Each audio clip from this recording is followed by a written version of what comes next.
Thank you very much. Thank you very much, Giga, for this wonderful and powerful opening. Dear Excellencies, Presidents, dear ladies and gentlemen, welcome to the 20th edition of the Bled Strategic Forum titled A Runaway World. You know, I may be one of the most stubborn people in Europe or even in the world, because for years, and it was really years, I've stood here and I said the same thing, that human rights, the rule of law, cooperation, solidarity and multilateralism, and above all, decency, must be more than words. They must guide the actions of the international community. And yet, the world keeps testing this belief.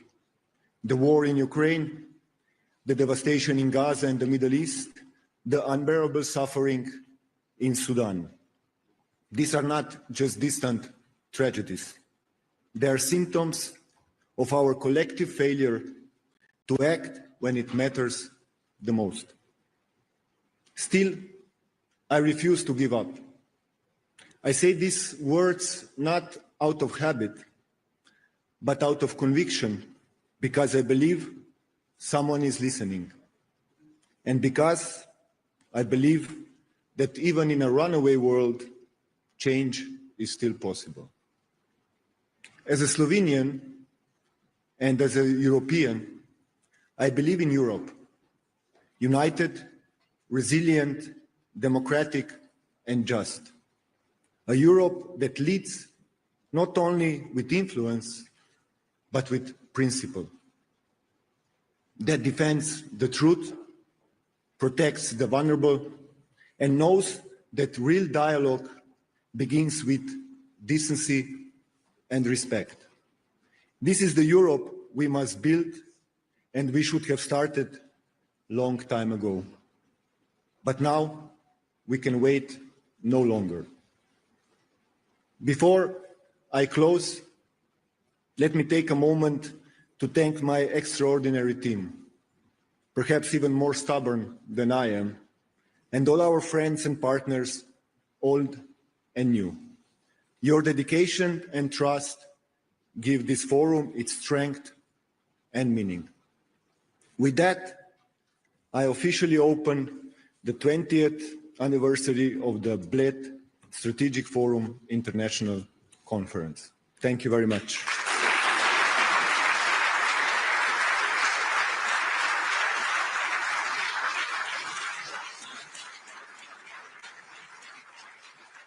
Thank you, Mr. Secretary General. It began here, in this very hall, almost 20 years ago. The world has changed beyond recognition. With the orchestra beside us, let us turn back the wheel of time and rediscover where and when it all began.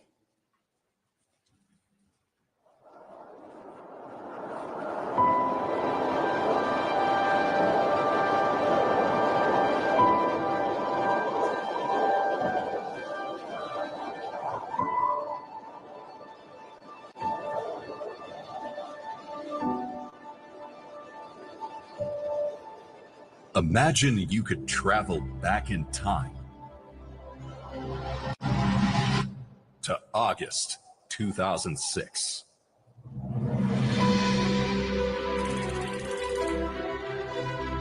There were 1.6 billion fewer people living on Earth, and the global economy was less than half the size it is today. Only 17% of the world's population had access to the internet. Today, nearly 70% are connected to the web. Back then, a relatively unknown network called Facebook was only open to college students in a handful of countries. And Twitter, an obscure website, had only been made public a month earlier. The European Union that had just welcomed 10 new member states would add another 3 over the following decade, and for the first time in its history, see a member leave the Union. carbon dioxide emissions were 27% lower than they are today. As a result, we have now, for the first time in human history, crossed the critical threshold of 1.5 degrees above pre-industrial levels. In 2006, people would not have understood words like iPhone, hashtag, unfollow, and crowdfunding, which were yet to be invented. Several extraordinary discoveries in science were still to come to light. Few foresaw that within 2 years, the world would plunge into the greatest economic and financial meltdown since the 1930s, only to be eclipsed in just over a decade by the Great Shutdown, caused by a global outbreak of a new disease. Old conflicts would continue, and new ones would erupt. At the same time, huge steps were made towards solving seemingly unsolvable challenges. And for the first time ever, a common blueprint for a sustainable future of our planet would be agreed upon. The world has changed, and we have followed suit. Since 2006, the Bled Strategic Forum has brought together nearly 18,000 participants from more than 100 countries, including over 70 heads of state and government, almost 400 foreign and other ministers, and more than 2,100 media representatives. Exchanging views, seeking solutions, leading. Welcome to the 20th edition of the Bled Strategic Forum.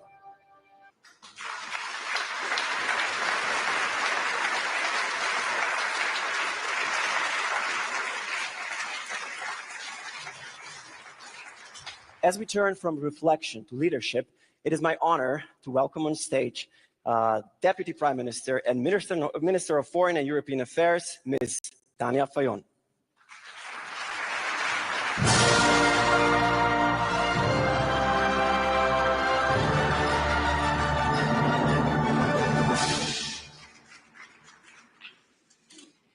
Esteemed guests from near and far, dear friends of Bled Strategic Forum. 20 years ago, Slovenia launched this forum with a simple belief. Diplomacy must serve people and not power.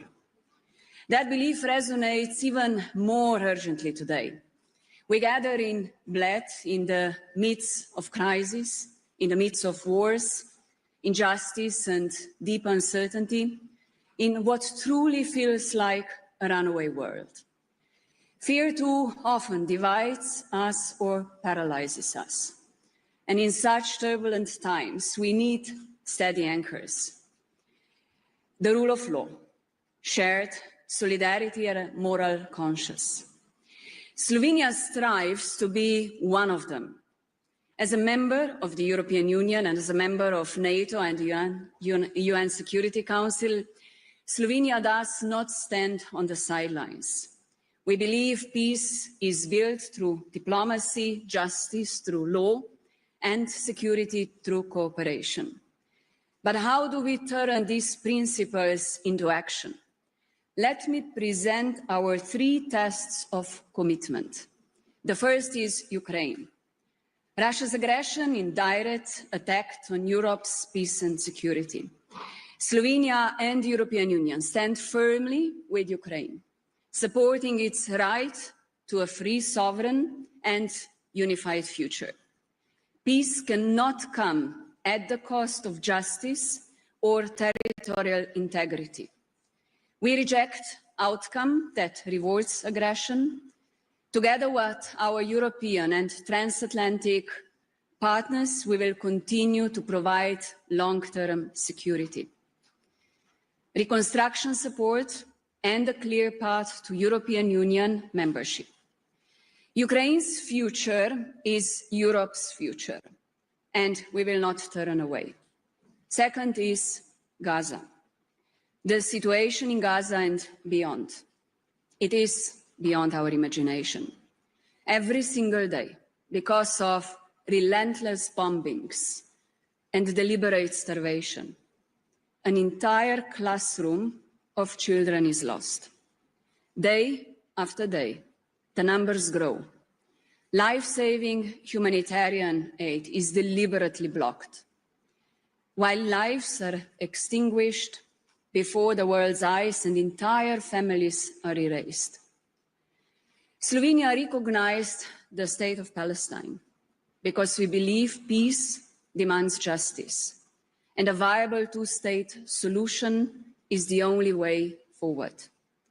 We acted, imposing an arms embargo on Israel, banning settlement imports, and declaring 2 extremist ministers persona non grata. We've sent emergency aid and continue to demand unimpeded humanitarian access. At the upcoming UN General Assembly in September, we will advocate for wider recognition of Palestine and a renewed push for peace. A ceasefire is urgent. Hostages must be released and aid must flow. We are also considering joining South Africa's case before the International Court of Justice, because accountability cannot wait, and neither can justice. And while Gaza commands the world's attention, it is not the only humanitarian crisis. From Sudan to other regions torn by war and hunger, millions more are suffering, often in silence. Finally, we turn to the Western Balkans. Enlargement is not a favor. It is a geostrategic necessity. The region must pursue reforms that strengthen democracy, the rule of law and human rights, while the European Union must honor its commitments. We commend peaceful civic demonstrations, including in Serbia, as vital expressions of European aspiration. In Bosnia and Herzegovina, the strict enforcement of court rulings is essential to uphold the rule of law and ensure accountability. Investing in youth is essential to create opportunities that counter the lure of emigration. Slovenia remains committed to fostering dialogue and advancing future where the Western Balkans, alongside with Moldova, Ukraine, is fully integrated in Europe. Peace is no longer threatened only by bullets. It is also under attack from lies. Democracies cannot survive without truth, yet today, disinformation, foreign interference and the misuse of artificial intelligence are eroding our trust, distorting reality, and weakening democratic institutions from within. As a former journalist myself, I have seen how dangerous the collapse of shared truth can be.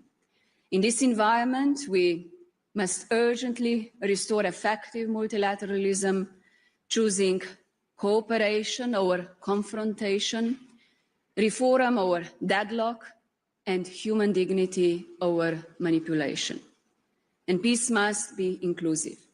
Women, so often the first to suffer in conflict, must also be the first to shape its resolution.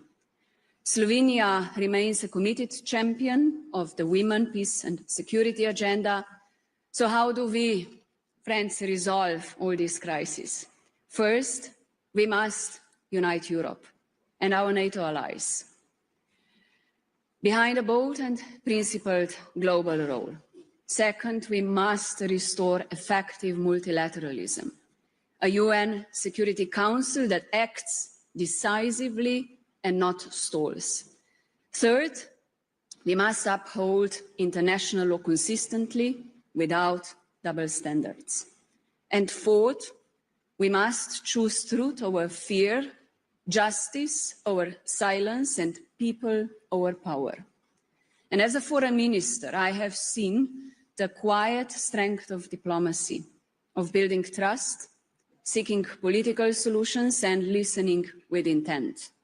Even a small country can make a meaningful difference when it stands firmly for international law and acts with principles in times of crisis. Today, over 120 armed conflicts are raging around the world, while Europe faces economic uncertainty with projected growth of just 1.1% in 2025 and 0.9% in the euro area. And this volatile global landscape, Europe must rise not just as an economic actor, but also as a force for principle. And the EU may not be a traditional military power, but it possesses immense influence. The influence of values, diplomacy, law, and example. And that influence is strongest when rooted in unity, especially among neighbors. Slovenia's close cooperation with our neighbors, Italy, Austria, Croatia, and Hungary, all fellow EU members, shows how regional trust can strengthen Europe's global voice. And we must now use the influence more boldly to defend truth, support peace, and strengthen global cooperation. In a world that often seems to be spinning out of control, principled leadership matters. And Slovenia is proving that even a small country can lead, and with courage, with conscience, and a steadfast commitment to justice, human dignity, and international law. And we will continue to do so. And I invite you all today and tomorrow to embrace our brainstorming activism of the Bled Strategic Forum and take an active role in shaping solutions that can make a world a fairer and a safer place. Thank you so much for being here.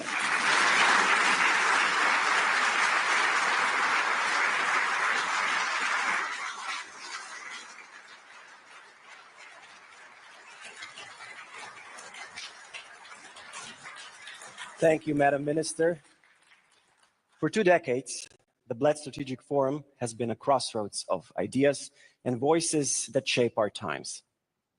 Let us now look back at some of the faces that have stood on this stage and at the numbers that tell the story of a world growing, changing, and struggling.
We've not started this war. We are defending our territory and we want to restore the territorial integrity. I believe we must be ready on both sides by 2030 to enlarge.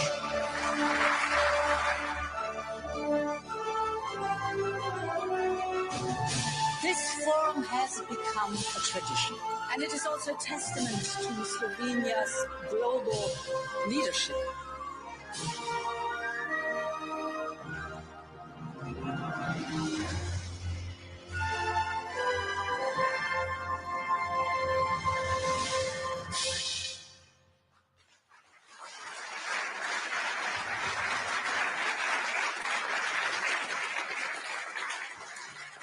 Dear guests, before we set sail on new discussions and build on the legacy we have just revisited, it is my honor to invite to the stage the President of the Republic of Slovenia, Ms. Nataša Pirc-Musar.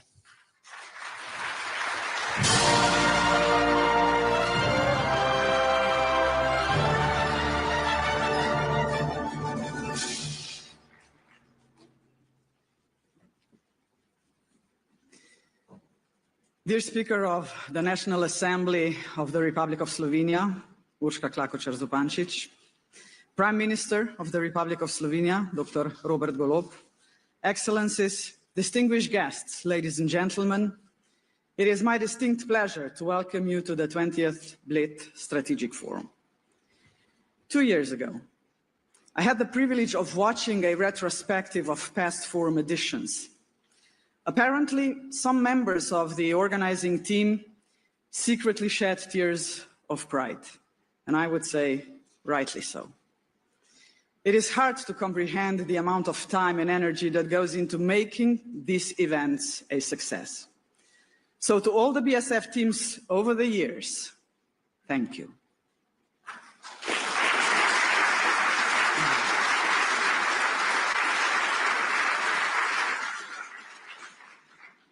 Much has changed in the last 2 decades. The glory days are over for our continent. Europe is no longer the global political and economic heavyweight. Nevertheless, countries across the world, big and small, want Europe as a reliable partner. A strong Europe, they say, can be an ally of those unwilling to be dependent on or commanded by the great powers. It is an honor to see the rest of the world wanting Europe to remain a vital player in international relations. However, we risk the opposite by giving it to politicians and political parties who prefer a weaker, less interconnected and less inclusive Europe. They believe bilateralism dwarfs multilateralism. They reject the very values on which European integration rests. Today, it is therefore more important than ever to discuss these values, the values that makes us human. It frightens me to say, but I must. 25 years ago, the European Union adopted the slogan, "United in diversity." Yet today, I fear we are not even close to making this commitment a reality. Instead of unity, we drift towards disunity. Ladies and gentlemen, is this how we wish to cooperate with and compete against the great powers? I hope not. I hope Europe will become a respected player in the international world stage. I hope that geopolitical discussions affecting and decisions affecting Europe are not and will not be made without Europe. And I hope Europe continues to stand firmly behind the central premise of the epilogue to the war of aggression against Ukraine, that no decision about Ukraine's future are made without Ukraine. Ladies and gentlemen, Europe will only be competitive if we learn to set aside our differences and self-interests for the success of the Union and all its citizens. This will only be possible if we believe in Europe as an economic and political project that everyone understands and supports. In such a Europe, we will not question democracy as a way of life. We will take the single market seriously. We will care for the poor, the elderly, and the vulnerable. And we will know how to fight for our interests as Europeans. Then there is diversity. There can be no respect for a diversity without basic human rights. That, however, is not the case. 70 years after the integration began, and 35 years since the Cold War ended, skepticism about human rights is spreading. Xenophobia and intolerance towards those who are different or think differently are major challenges. So are the denial of women's rights, marginalization of minorities, scapegoating of migrants, and alarmingly, support of genocidal and apartheid policies. Excellencies, esteemed guests, Only 80 years have passed since the end of the Second World War. Only 80 years. And we already seem to have forgotten how vital human rights and dignity are for civilization and social progress. So deep is this collective amnesia that even the prevention of genocide, the most abhorrent crime against humanity, no longer carries the urgency it once did. I'm not here to compare the dehumanization of millions under Nazism and fascism, leading to the Holocaust and other crimes against humanity. Far from it. But I must say this. The world condemned the Srebrenica genocide and brought its perpetrators to justice. Why then, only 3 decades later, do some politicians tolerate, even defend, the Israel's genocidal policy against Palestinians in Gaza?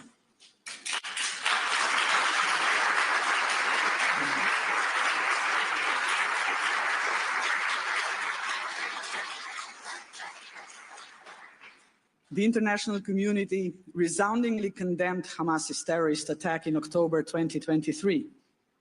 How come? We have no such consensus when it comes to people living in Gaza. How can it be that there are still politicians, including in European Union member states, who tolerate that most people in Gaza have been displaced multiple times? That more than 90% of homes are damaged or destroyed? How can they accept acute shortages of food, water, fuel, medicine, and shelter? Or reports of Israel negotiating with South Sudan to transfer people from one war-torn land at risk of famine to another? Or the fact that humanitarian workers and doctors themselves are starving while trying to help those in need?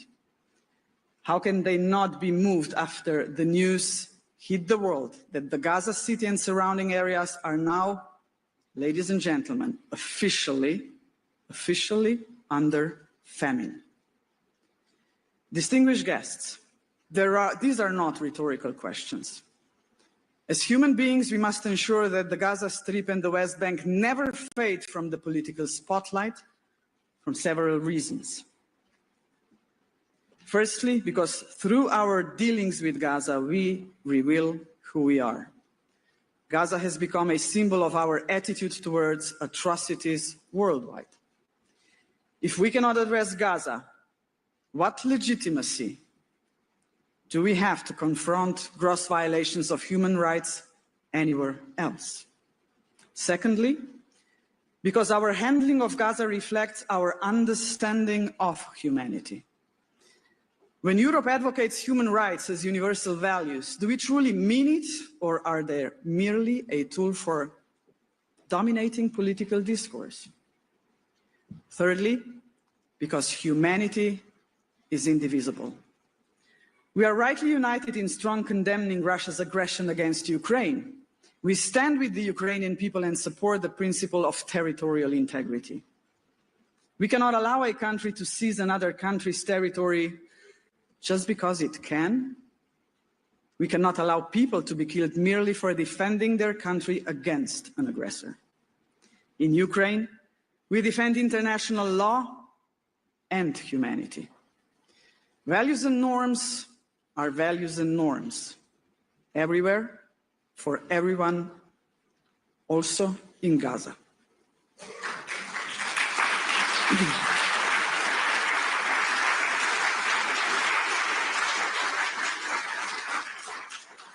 Fourthly, because Europe needs to show unity in defending humanity. The EU's ultimate response to Israel's actions in Gaza will show the world how our leaders see Europe's future, whether democracy, unity, diversity and trust in international law remain at the center of the European integration. That being said, I find little cause for optimism. Attacks on democracy and fundamental freedoms are visible basically everywhere. Many of us grew up with leaders criticizing autocracies during the Cold War. Several of those regimes endure, and their practices are spreading regrettably, even in Europe. Freedom of thought, academic freedom, and investigative journalism once shaped democratic discourse. Not anymore, and this is wrong. This is historically wrong. Without freedom of thought, there can be no progress. Attempts to restrict free speech are always met with resistance. Those who suppress freedom of thought and critical thinking always end up on the scrap heap of history. With this in mind, I would like to express my support for the initiative to award the Nobel Peace Prize to Francesca Albanese, the UN Special Rapporteur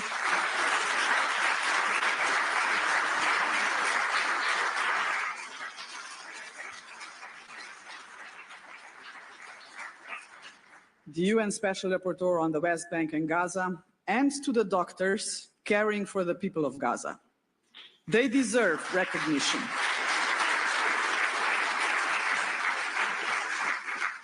They deserve recognition for risking their lives to restore peace and uphold humanity. They embody what multilateralism for human rights also means: preventing individual politicians from acting with impunity.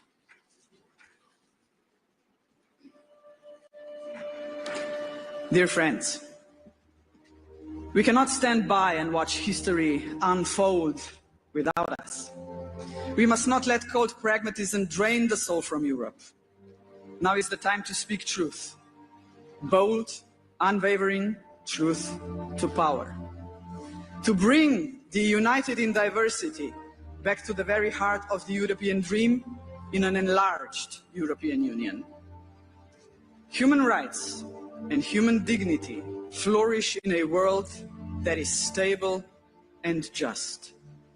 But it's in times of crisis and uncertainty that the true test begins.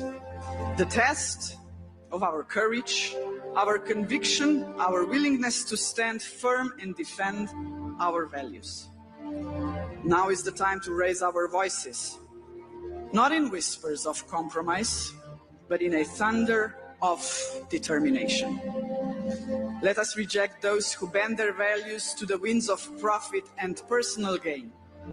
Let us fight for a Europe that speaks out loudly through every multilateral forum, against injustice and exclusion, against every crime against humanity, and for every silenced voice.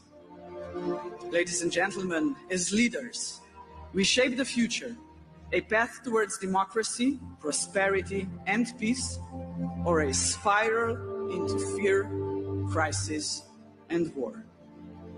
This is our moment to choose the side of history we will stand on.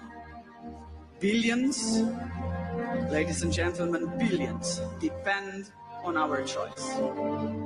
We Slovenians believe in justice, and we have no doubt. We stand firmly and proudly on the side of humanity. Thank you.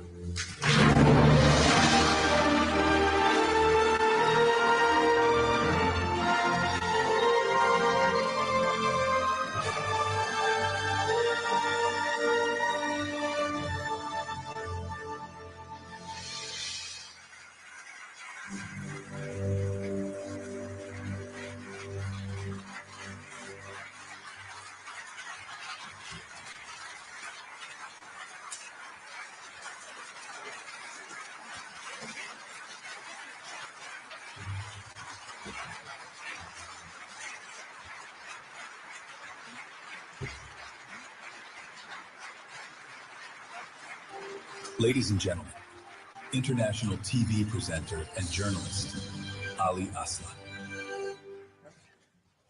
Madam President, thank you so much again for your very powerful and moving speech. Let's give it up one more time for Madam President. Thank you so much.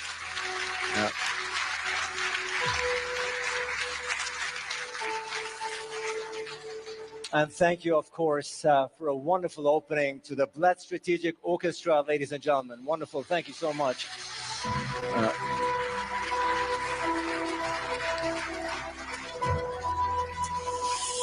Excellencies, ladies and gentlemen, we are here for the 20th anniversary of the Bled Strategic Forum, and we are here to celebrate 2 decades of fostering dialogue and cooperation. You see in the videos the humble beginnings of this conference, and looking here into the audience, you can with confidence say that the Bled Strategic Forum has turned into one of the most prestigious and important conferences, not only in this region, but all around the globe. Congratulations to Tanja Fajon and congratulations to Peter Gierk. Once again, this is your applause.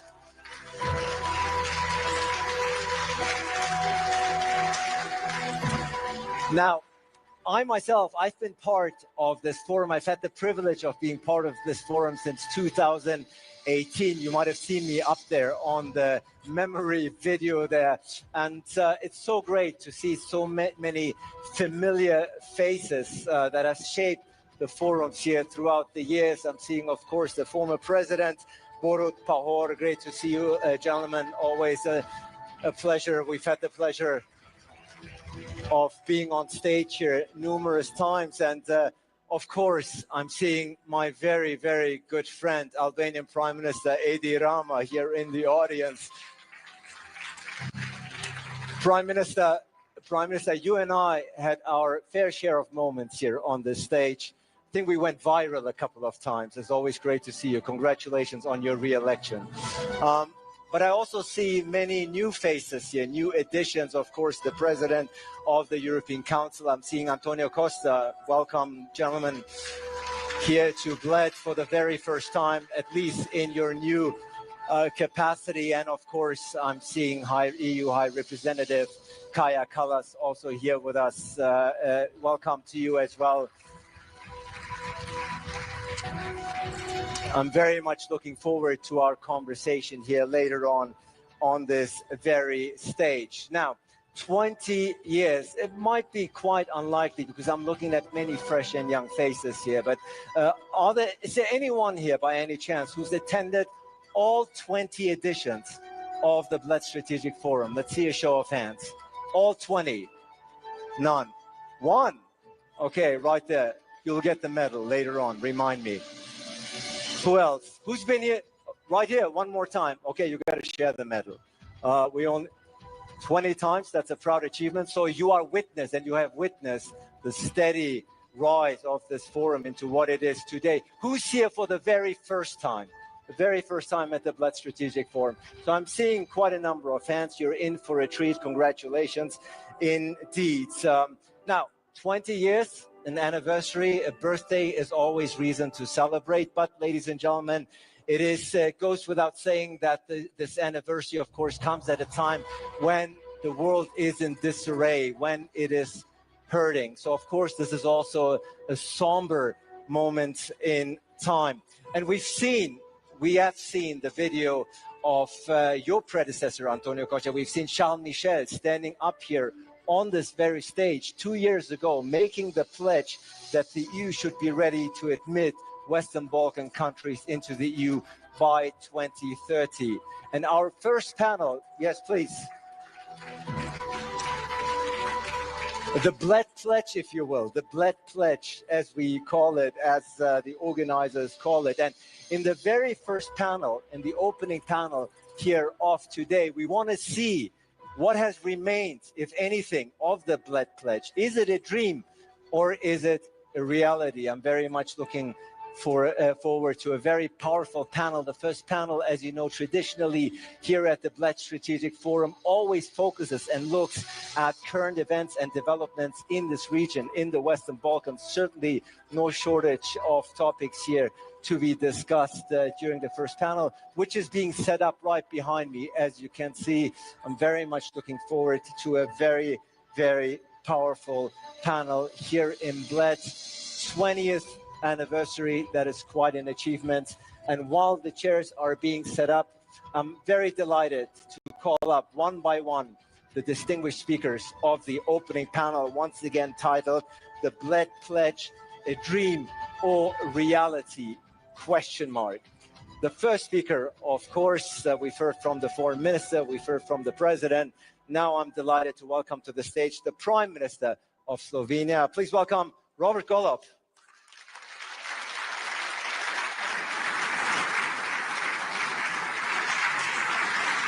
Always good to see you. And your names are right there projected on stage, so there shouldn't be any confusion. Also, delighted to welcome to the stage the European Commissioner for Enlargement, Marta Kost, ladies and gentlemen, is here.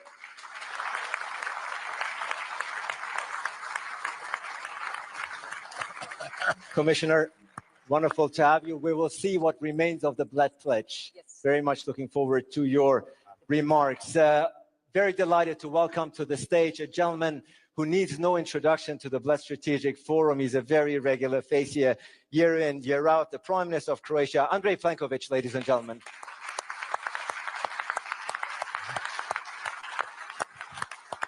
Prime Minister, good to see you. And ladies and gentlemen, I can speak from personal experience when I say a speaker, a leader who makes every panel more entertaining. The Prime Minister of Albania, Edi Rama, ladies and gentlemen.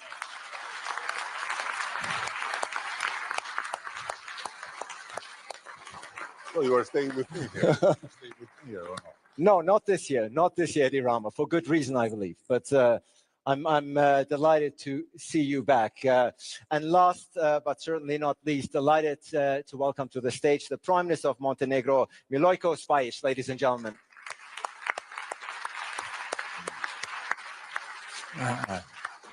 Very good to meet you. And the moderator of this session, very, very delighted to welcome her to the stage, the director of the Istituto Affari Internazionali in Italy, Natalie Tocci, ladies and gentlemen. Yeah. And Natalie, great to have you. And before we start, yes, please, before we start, this year we have a different setting. Usually you dive right into the conversation, but we are very, very delighted to have a very special guest here with us who will give an input, if you will, make the intro to this panel. I'm delighted to see him here and welcome him now to the stage for a keynote address. Ladies and gentlemen, the President of the European Council and former Prime Minister of Portugal, Antonio Costa.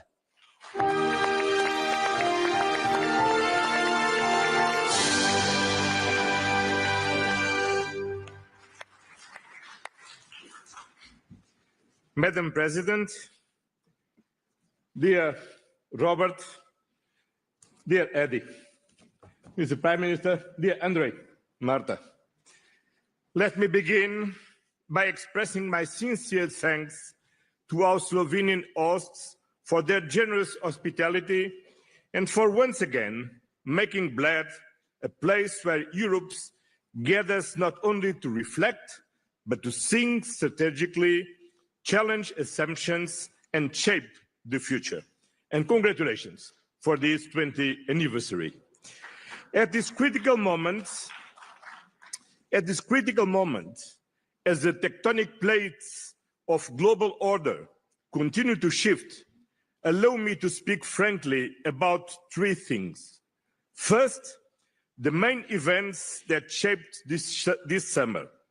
Second, what the European Union stands for, and third, how the European Union can become stronger and safer in today's world. In what the European Union is concerned, this summer was defined by two important developments. The European Union-United States Framework Trade Agreement and renewed diplomatic efforts surrounding the war in Ukraine. I'm aware that the frustration felt by many Europeans who perceive the Union as having been too passive in shaping these developments. Let me address this directly. We certainly do not celebrate the return of tariffs or the limitations of an unbalanced trade framework. But we must be honest about the broader picture. In today's interconnected world, trade, diplomacy, and security inevitably influence each other. Trade is one dimension of our relationship with the United States. Security, especially during a war on our doorstep, is an existential concern. Escalating tensions with a key ally over tariffs while our eastern border is under threat would have been an imprudent risk. That is why, at this moment, we chose diplomacy over escalation. We gave space to dialogue, to choose restraint, because we are responsible. Stabilizing transatlantic relations and ensuring United States engagement in Ukraine's security has been a top priority. The European Union did not start a trade war, but yes, we refrain from retaliation, protect our own interest, the interest of European consumers by not taxing them with tariffs, the interest of business by providing predictability, and ensuring that our products and services are not at a disadvantage in relation to other exporters to the United States. That said, our partners, including the United States, must know that the European Union will always defend its sovereignty, its citizens, its companies, and its values. Diplomacy should never be mistaken for complacency. It is true that this moment proved once again that our powerful single market of 450 million consumers, our rules-based approach are not sufficient. We must become more autonomous, more resilient, and more prepared to act, more sovereign. We cannot anymore rely just on our allies when facing threats. We must take greater responsibility for our own destiny. And that is why today I want to affirm one clear message on behalf of the European Union. We stand for a world where peace is protected, partnerships are genuine, and where the principles of the United Nations Charter are upheld not just in words, but in action. Europe does not retreat, Europe engages.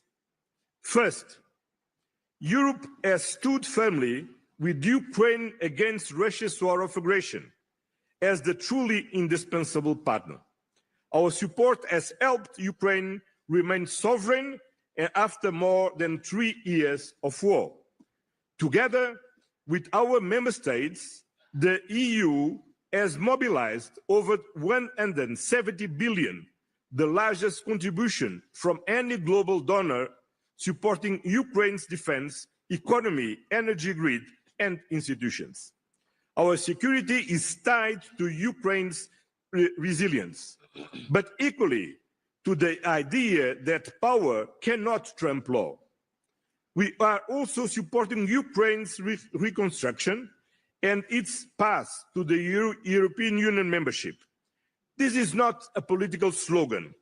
It is a strategic reality that we are shaping every day.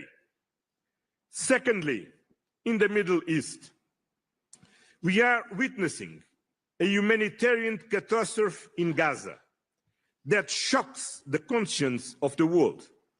The scale of civilian suffering, especially among children, is appalling and unacceptable. As the resolution presented by Slovenia in the United Nations Security Council stated, the use of starvation as a weapon of war is prohibited under international humanitarian law. Regrettably, while supported by 14 out of 15 Council members, this resolution was blocked by the United States. The European Union has consistently condemned the Hamas terrorist attacks of October the 7th and continues to call for the unconditional release of all hostages. At the same time, the right to self-defense does not justify the indiscriminate destruction of civilian infrastructures or the collective punishment of an entire population. We must be unequivocal. International humanitarian law applies to all parties.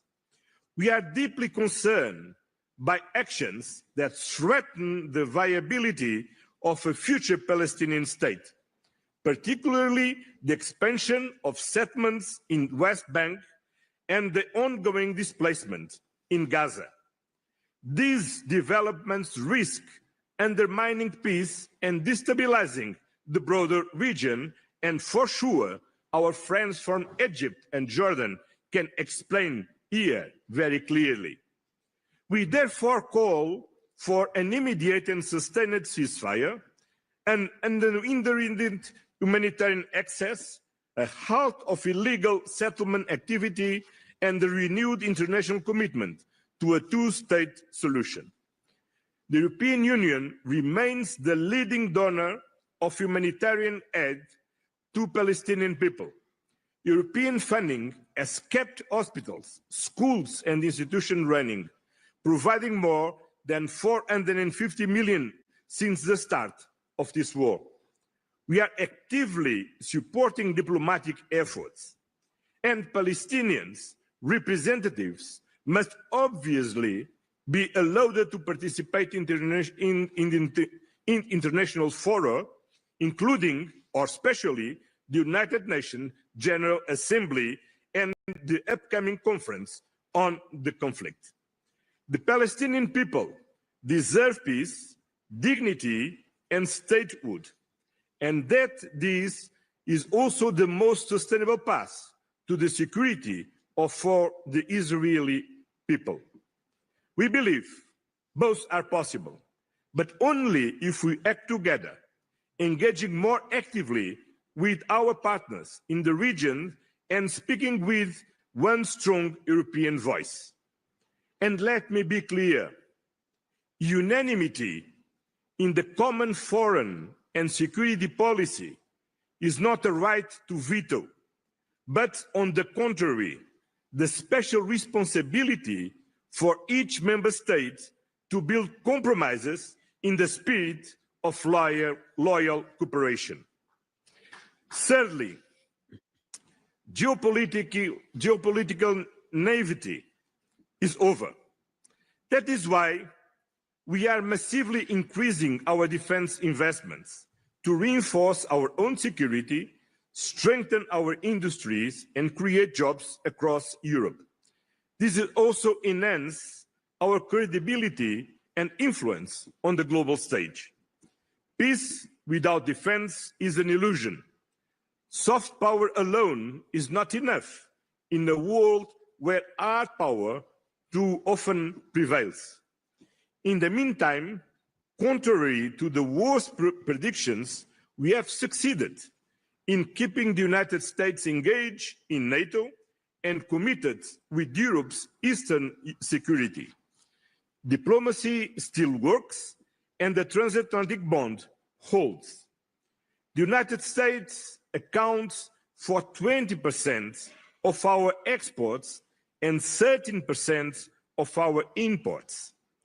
But the remaining 80% of the global economy also matters, and Europe must engage with it more actively. That is why we are building stronger trade and industrial partnerships across the globe.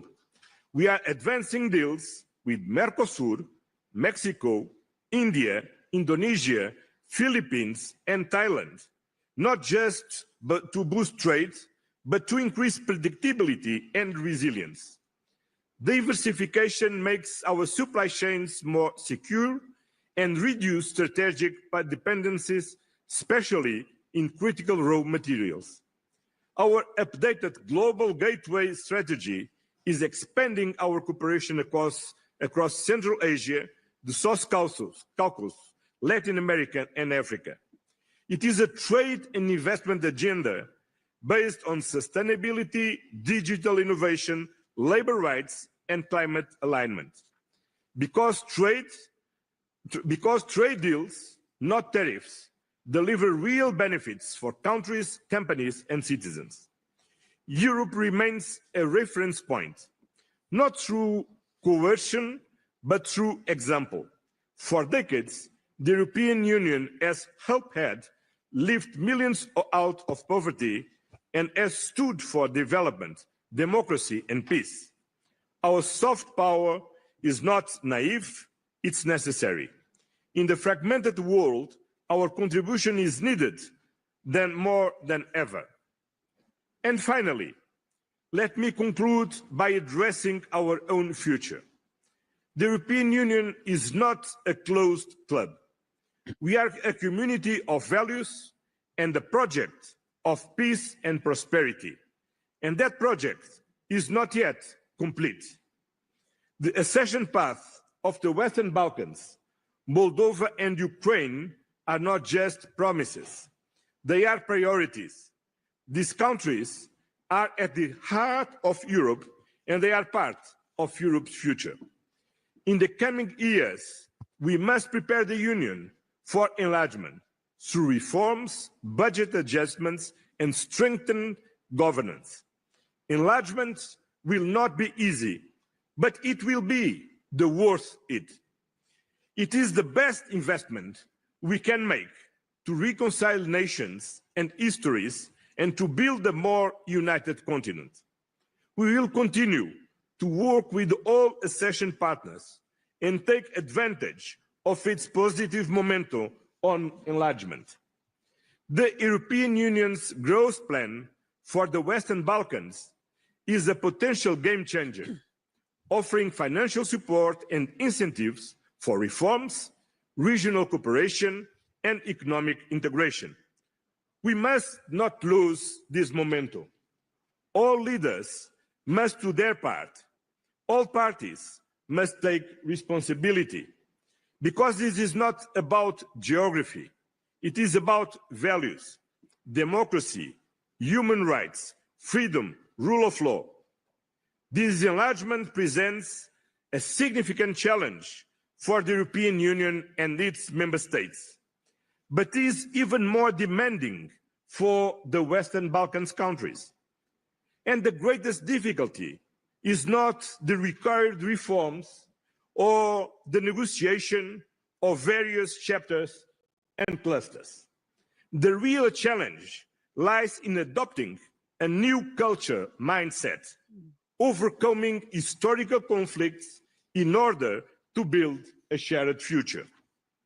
Ladies and gentlemen, in today's fragmented world, the European Union chooses to act, not through power alone, but through partnership, principle, and perseverance. We will stand with those who uphold international law, not with those who seek to dismantle it. We will keep building a stronger Europe, not for ourselves alone, but for the benefit of global peace, justice, and cooperation. This is Europe's promise. This is Europe's purpose. Thank you very much.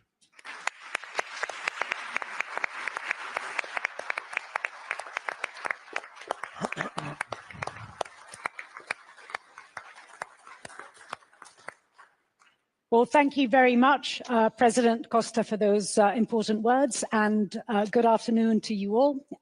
Back to school, back to Bled. Here we are another year, and here we are to discuss once again an extremely important topic. Enlargement, the Bled Pledge. Where are we on that Bled Pledge a couple of years since it was announced? Now, as we all know, enlargement up until Russia's large-scale invasion of Ukraine was kind of almost dead in the water. Russia's invasion revived, in many respects, enlargement, and it revived enlargement for the very simple reason that enlargement was no longer viewed as being optional. It was no longer viewed as being a nice but not a necessary to have. There was no stable grey zone in between the European Union and what lied to the east, and therefore all of a sudden enlargement once again was understood as being strategic, as being in our own interests, as being perhaps even existential. And it is really in this context that the Bled Pledge was made. Now, I think in fairness, what we can say a couple of years on is that a number of very important things have happened. New countries have been recognized as candidates to enlargement. Accession negotiations have been opened with several others. Accession talks have been accelerated with a couple represented here on stage today. And as President Costa was reminding us, we also have a growth plan. So I think, you know, if we really do want to look at the glass half full, it's fair to say that indeed there have been important steps being made. But for true believers in enlargement, for enlargement enthusiasts, I think as many of us in this room are, we tend to look often also at the glass being half empty. What is it that we could do more? What is it that we can do to accelerate further? What is it that we can actually do to ensure that that Bled Pledge is not only met, but perhaps we can even anticipate it by a couple of years? And in order to discuss this question, Ali has already introduced them. We have an absolutely stellar panel to discuss them with us, and especially indeed for those that would like to see the process accelerating even further, there are, I think, at least a couple of questions or challenges that I think would be extremely important to discuss over the next hour or so. The first is what I would define as being the poison in the enlargement process. And the poison in the enlargement process is the bilateralization and the politicization of the enlargement process. The way in which member states, some member states have, and this is not an entirely new phenomenon, but it's certainly a phenomenon that has become graver over time, have hijacked the enlargement process for reasons that have very little to do with the EU's own interests and values. So that's, in a sense, one challenge that I'd like to put on the table. And then, of course, there is another broader challenge, which is the fact that, you know, particularly, I think, if we think back, you know, a year ago, many of us thought and really believed that with this new political institutional cycle that began, enlargement would be the priority. It would really be up there in terms of what is it that the EU set out to achieve. And whereas, of course, it is a priority, the last year has inevitably perhaps seen a number of other important issues on the table. Defense, obviously, being one, the broader question of competitiveness, as President Costa was reminding us, obviously the trade issue and the tariff war with the United States. And so here we are in a situation in which glass half full, a lot has been achieved. Glass half empty, a lot more can and should be achieved. And so perhaps to kick us off with the discussion, Commissioner Kos, let me begin with you. You're also obviously a real believer in enlargement. And not only are you a believer in enlargement, but you're putting a hell of a lot of energy into actually making the Bled Pledge a reality. So let me perhaps begin by asking you, what is it that you can actually do, or we can actually collectively do, to make sure that enlargement is actually bumped up that list of priorities facing the European Union? Yes, indeed. I see the enlargement process as much more than making our European Union bigger in the number of square kilometers or in the number of people. For me, enlargement today is really what we have heard from the Slovenian president before. It is also a kind of unification. Unification of Europe, which we haven't had before in our history. And what can we do? You know, it will be soon that I will be 1 year commissioner, and 2-3 more very much important points. First, the red line, what I see in my work, also working with the candidate countries, is the importance of leadership. It cannot be, the accession process cannot be successful if it's not led by the leaders, like we have Milojko and Edi today, who first believe themselves that the best for their country is the EU membership. They live this, they show this. And of course, for this, we need leaders who are able to put reforms over day-to-day businesses, who know how to resolve the bilateral issues. You've been speaking about this, Antonio also. And third, who also understand, I call this the soft point, that it's their task to bring the people of their country to this so-called soft point when everybody will understand, indeed, it is moving and we are doing it and we are making it. The accession process is not only about what we do in Brussels or what the leaders do. It is about how public is supporting it, the parliament is supporting it, and civil society. First point. The second point is there are no shortcuts. You've been speaking about the pledge of Mr. Borrell. He was speaking about that 2 sides should be ready in 2030. The candidate countries, but also we. But in order that we will be able to accept the new member states, they have to deliver. So no shortcuts, meaning the rule of law, human rights, anti-corruption, free media are non-negotiable. So all this has to be fulfilled. The third important thing I would name is the geopolitics has changed. We are now confronted with the fact that they are, I call them, external disruptive forces who would like to see us fail. If I very simplify, in the past it has been, if a candidate country has fulfilled the criteria, it could enter. Now we have external forces who would like to see us, Europe, fail, and candidates too.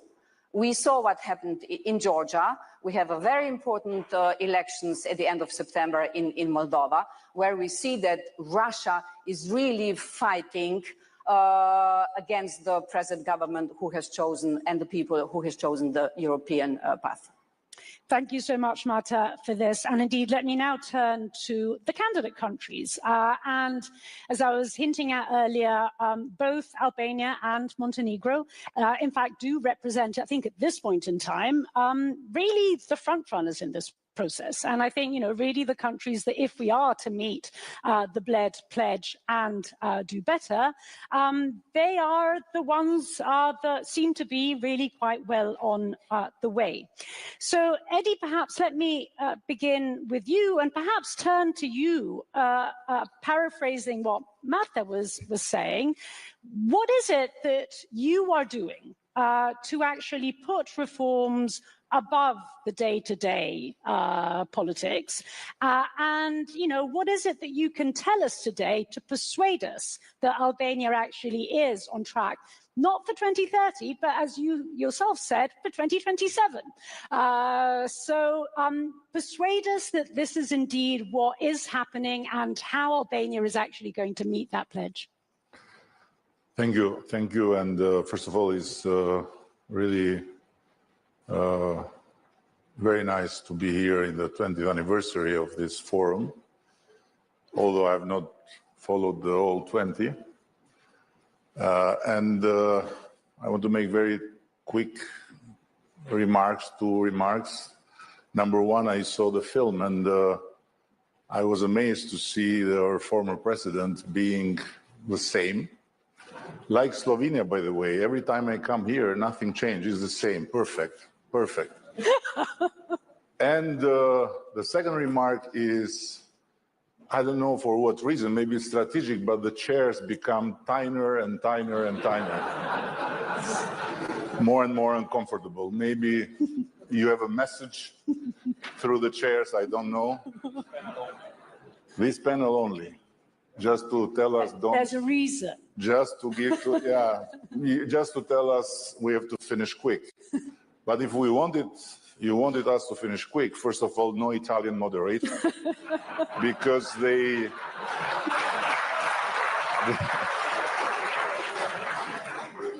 they become the main player. And second, no Balkan people, you know, and no candidates, which are even more frustrating. So no, I think it's not that we are saying that we are ready for 2027, but it's that thanks to a Slovenian record breaker in swimming, we have a very clear objective put on our table by the Commission, challenging us to deliver on all benchmarks and on all criteria, and to end the negotiations until 2027.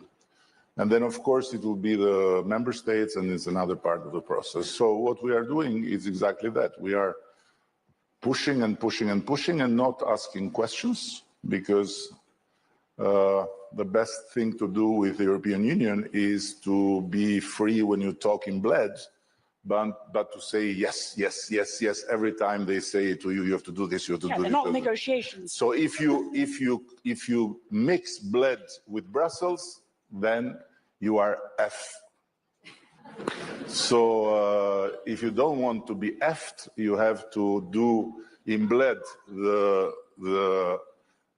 sharing of the vision and different opinions and everything you want to express, and then go to Brussels and simply be a very, very diligent student.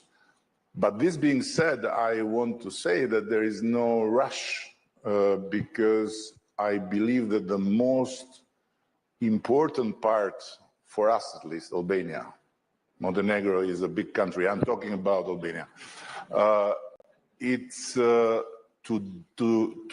use the process of the accession as a process of state building, because Europe is a bless for a country like us, because it's the only place where you can get the knowledge of how to build institutions.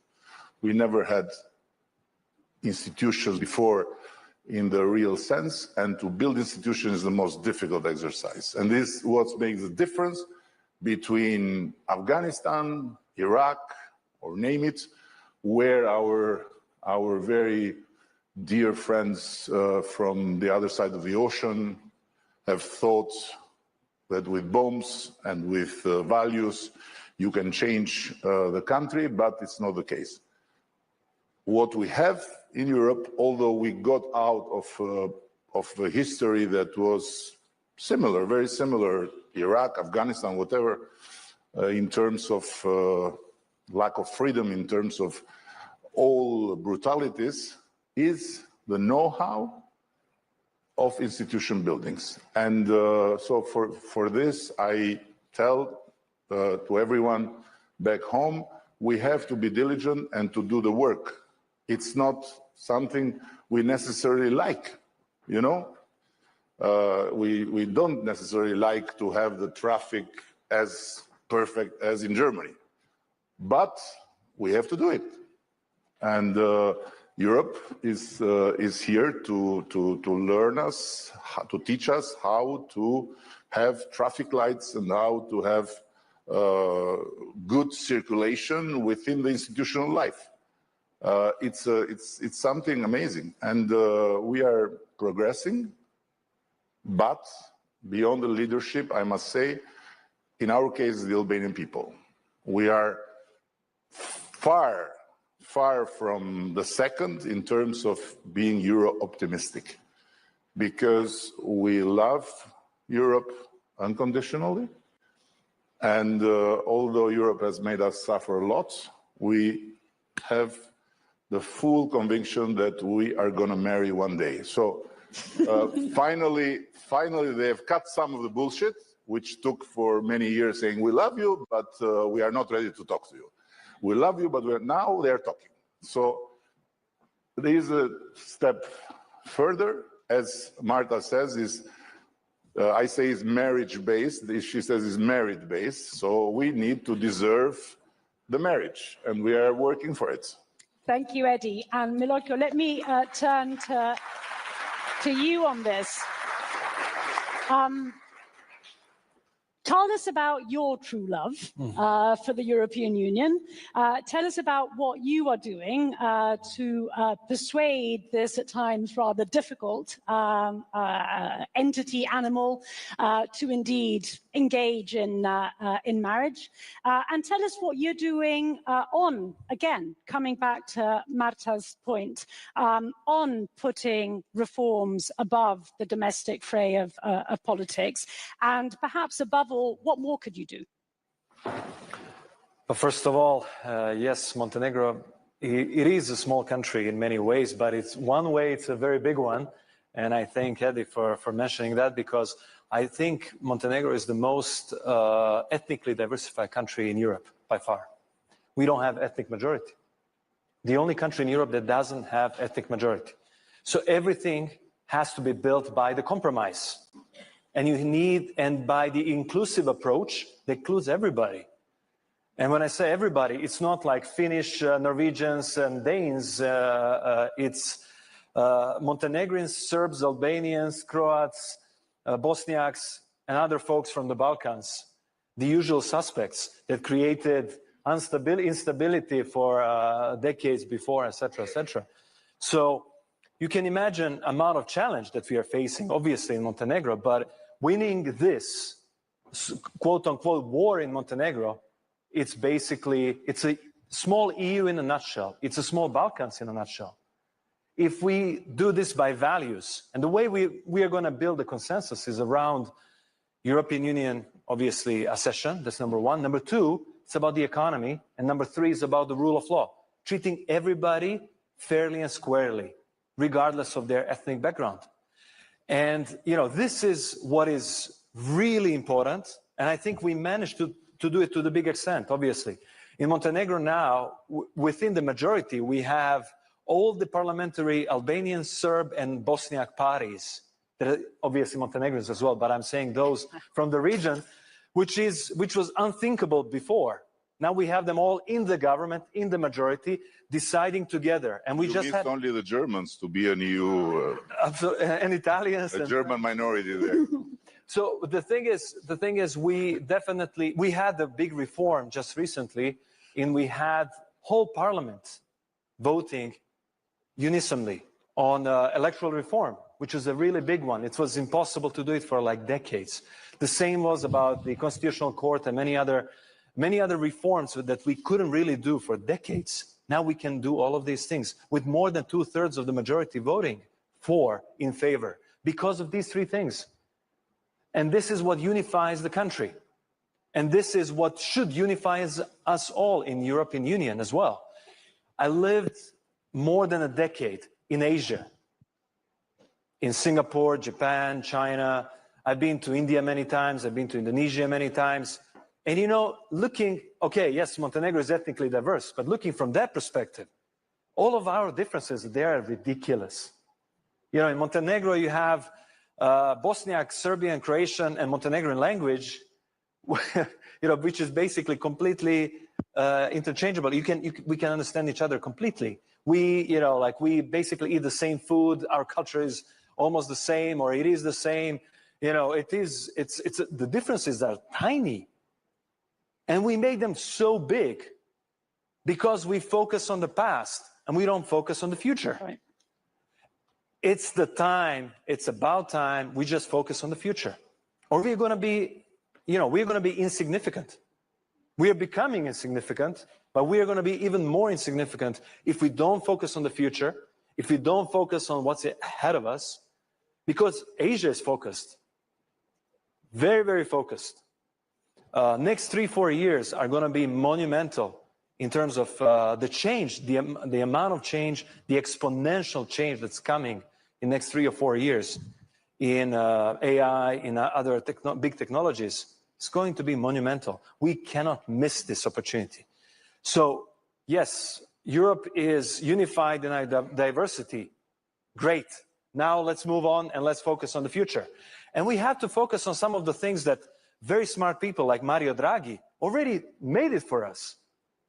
Let's remove the internal barriers. We're talking about, tariff barriers with US. How about we focus on our own internal barriers? They're like huge. Right. They're really preventing us from being really a single market.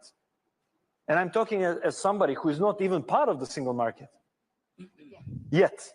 But we are becoming slowly, like SEPA now and some other folks. So innovation, investing in innovation, making a good regulatory environment for innovation.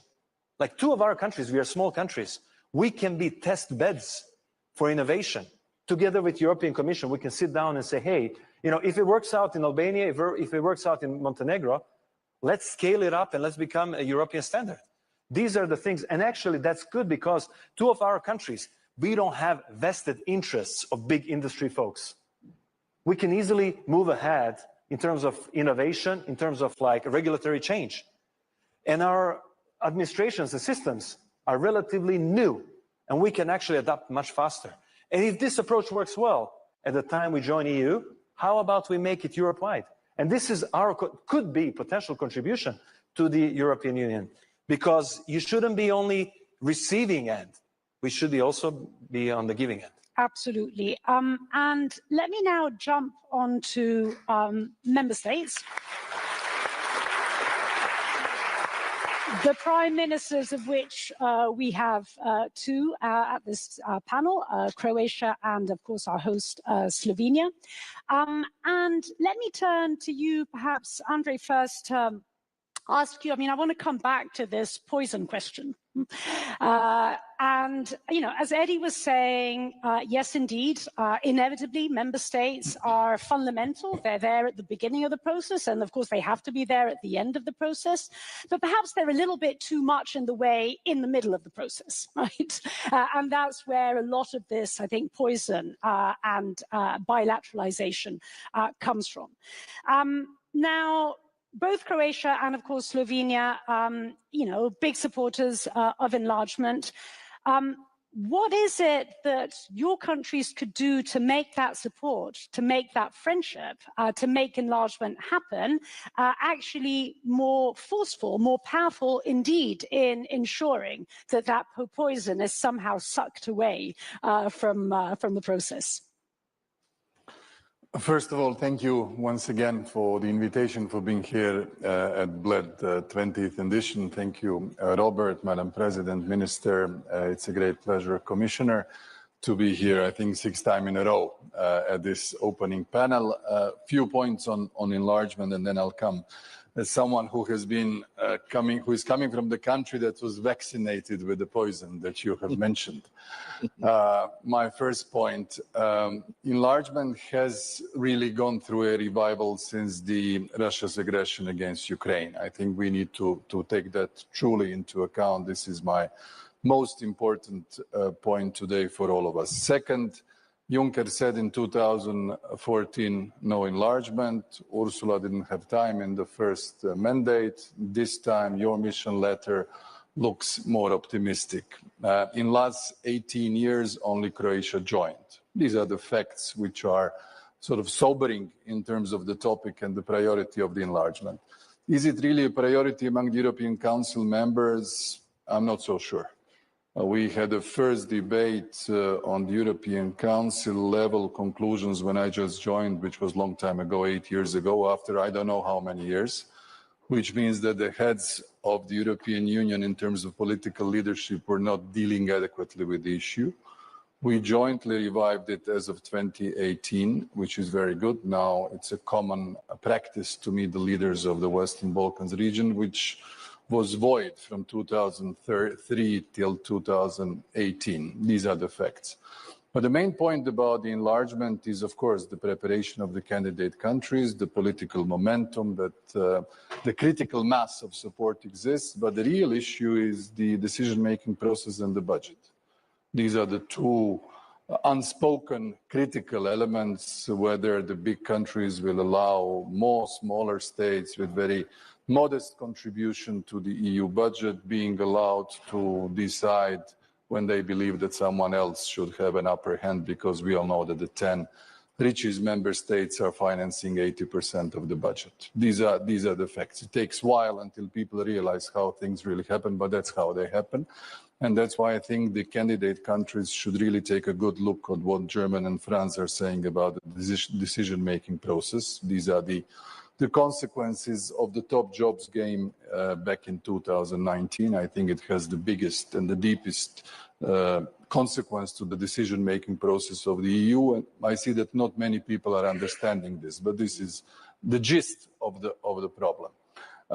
When it comes to the bilateral issues, well, I'm in Slovenia, I'll be very polite, let's say history is history, but putting bilateral issues into the accession process is not very healthy for the accession process. I will just say that we have a current situation with North Macedonia, which is very visible.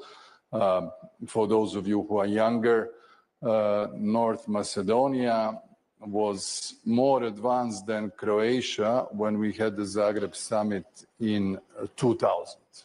They initialed the association, the stabilization and association agreement on the 24th of November 2000.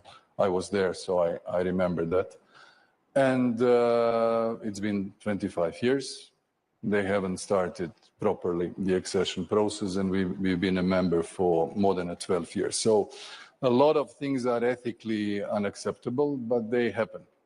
And I think we should find a common strategy how to avoid this. I think there is a lot of maturity among most of the member states to not to do that, especially the whole QMB concept is being introduced, whether it's for enlargement, whether it's for foreign policy. And then again, you look at the smaller countries, if the QMV is installed, and since not everybody is behaving in the spirit that Antonio mentioned, and we know it, he is now the new master of 27-1 and the chairman's conclusions and all of the diplomatic nuances that we adopt, but that's the way it is. I have the feeling that many countries will never allow the consensus go away because literally they become overnight irrelevant in terms of decision-making process. And that's why this sort of scholarly or theoretical narratives, they just hit the hard reality when it comes to the statement's craft and what one should do and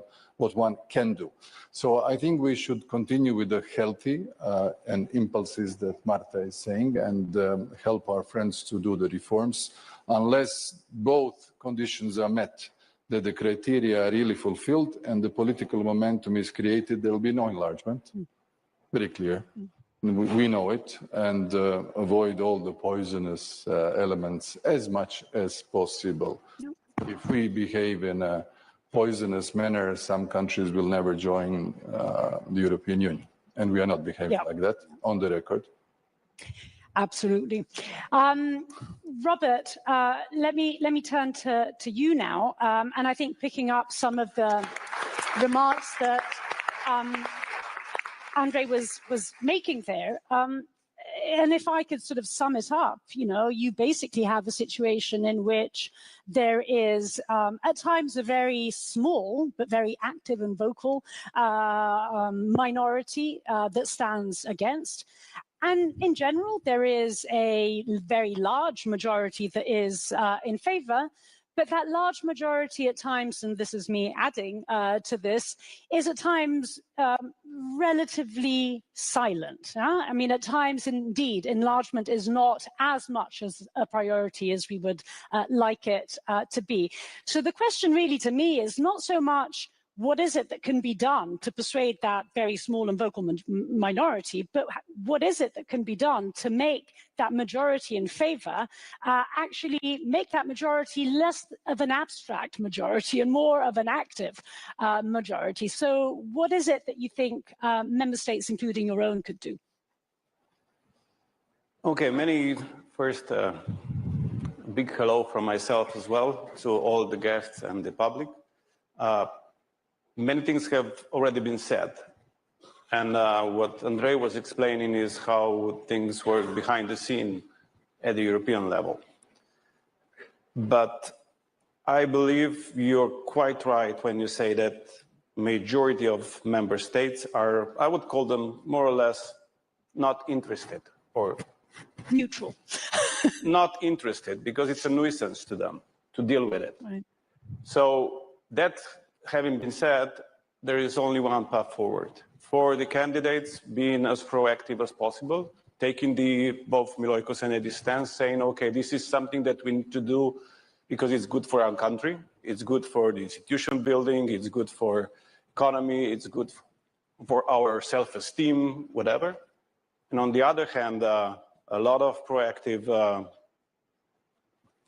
moves and steps by commissioners, especially by Marta, in order to make the European, first Commission, but then also European Council, realize that we need to implement some changes. And we need to do them before 27, meaning we don't have much time to start implementing those measures. And it seems, at the first glance, it seems rather straightforward, as what Marta was saying, or maybe Andrei, I'm not remember. Okay, there is a political decision at the beginning, and there is obviously a political decision at the end of the negotiations. But in between, it should be a meritocracy ruling and the technical process. It doesn't work that way right now. But I don't see any real reason why we cannot revert to this. Right. And this is something that it will take some convincing, some very hard work by Antonio as well, in order to be possible to implement these decisions. But we've done it in other cases. 26 or 27 minus 1 formula worked in other cases, so it might work in this case as well. So it's doable, but Marta will have to find not just against the wind of poisoners, but also against the wind of ignorance by many others who are not really willing to go into the changes of the decision-making process. But still, it's doable, and Marta is, I know, she really lives for this work. She's doing, and she lives for results as well. So I think the enlargement process is in very good hands. The other good thing is that even though it comes from not so happy circumstances, is that after the Russian aggression on Ukraine, even though in war, they are really implementing all these institutional changes really fast. So they are not giving European Commission any excuse when they ask for speeding up the accession process. And it's going to be real hard to say no to people in war if and when they really fulfill all the conditions. Yeah.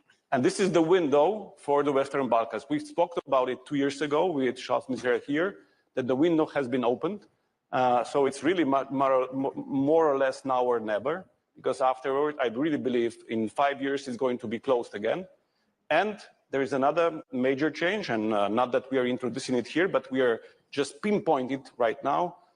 In the past, mostly it was all the Western Balkans at once, because there are some big countries that we shall never leave behind. Okay, that was the narrative of the past. I truly believe that the big countries will follow only when they see small countries succeed.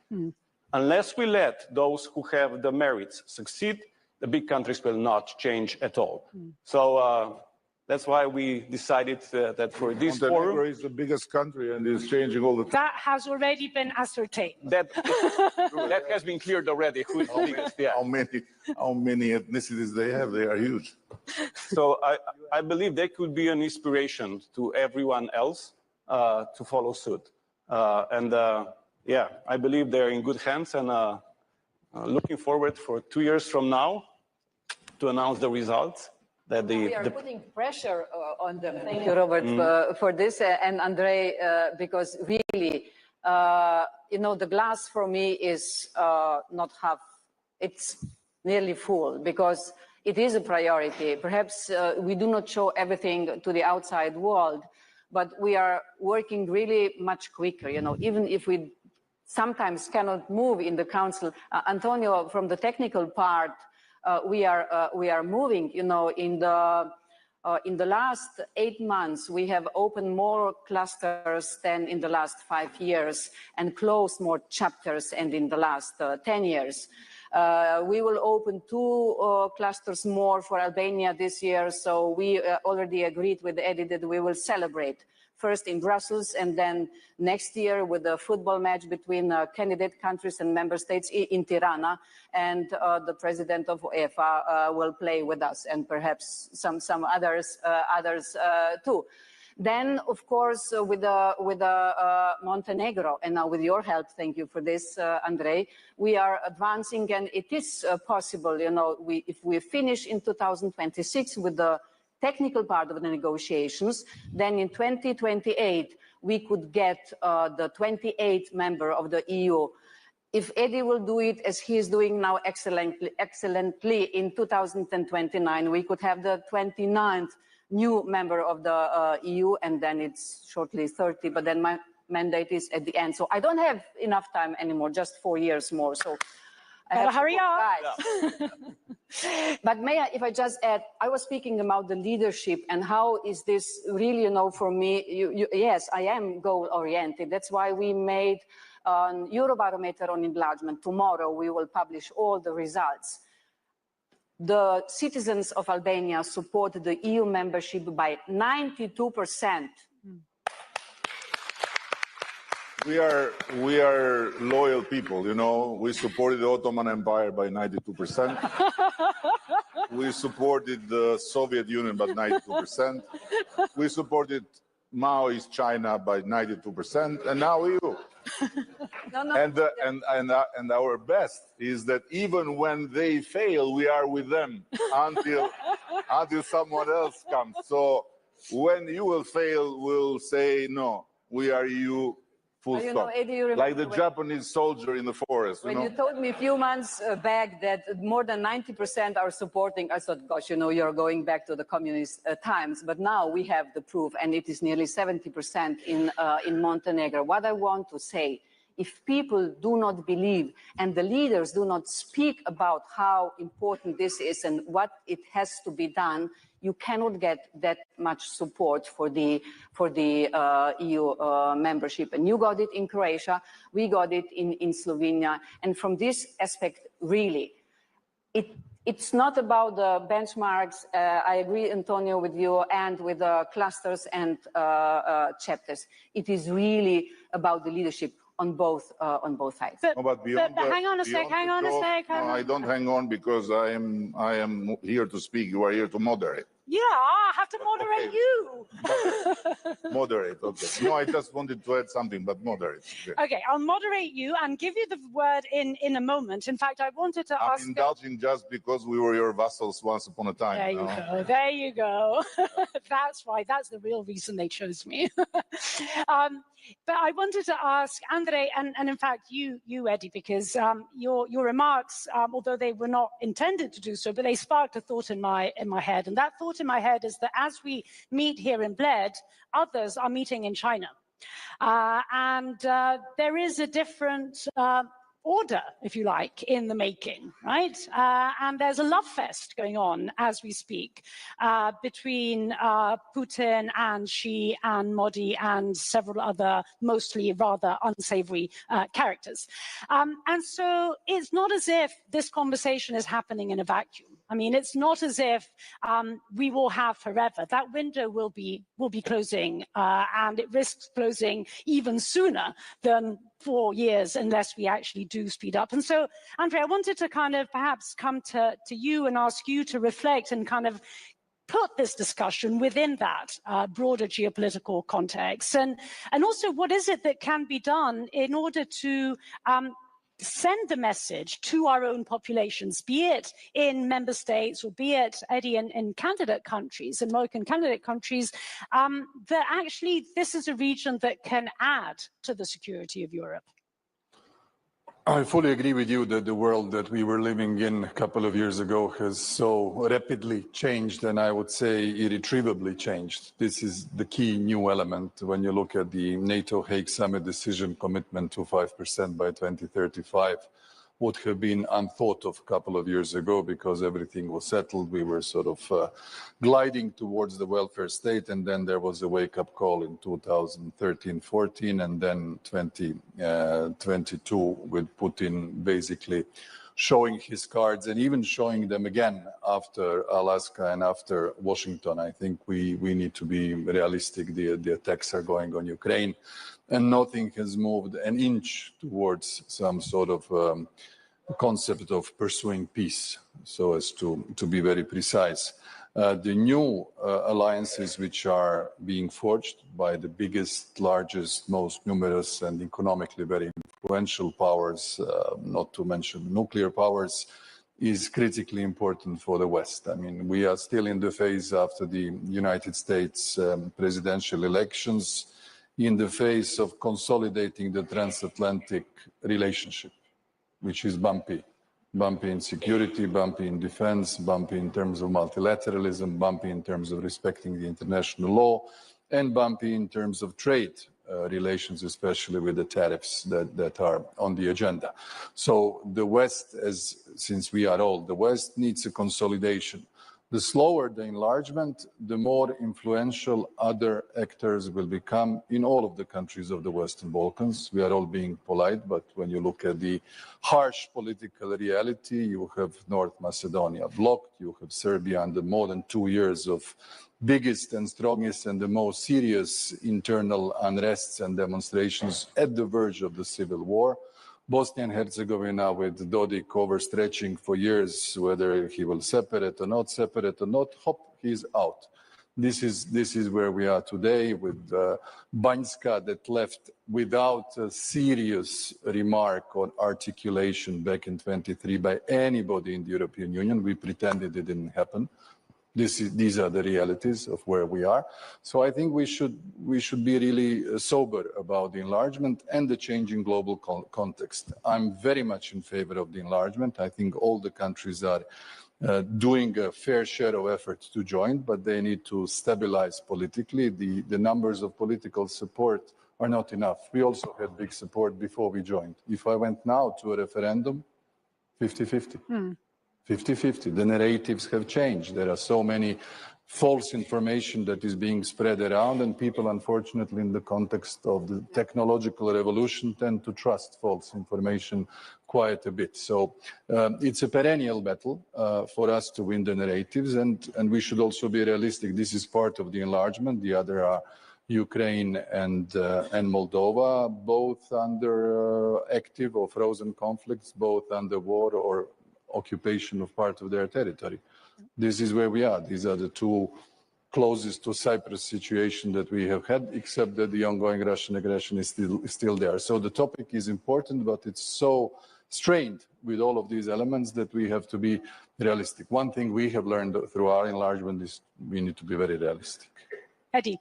Very realistic. Oh, sorry, it's stronger than me now because he mentioned Alaska, and as I am haunted by something I told here about Putin and the time zones, it got in my mind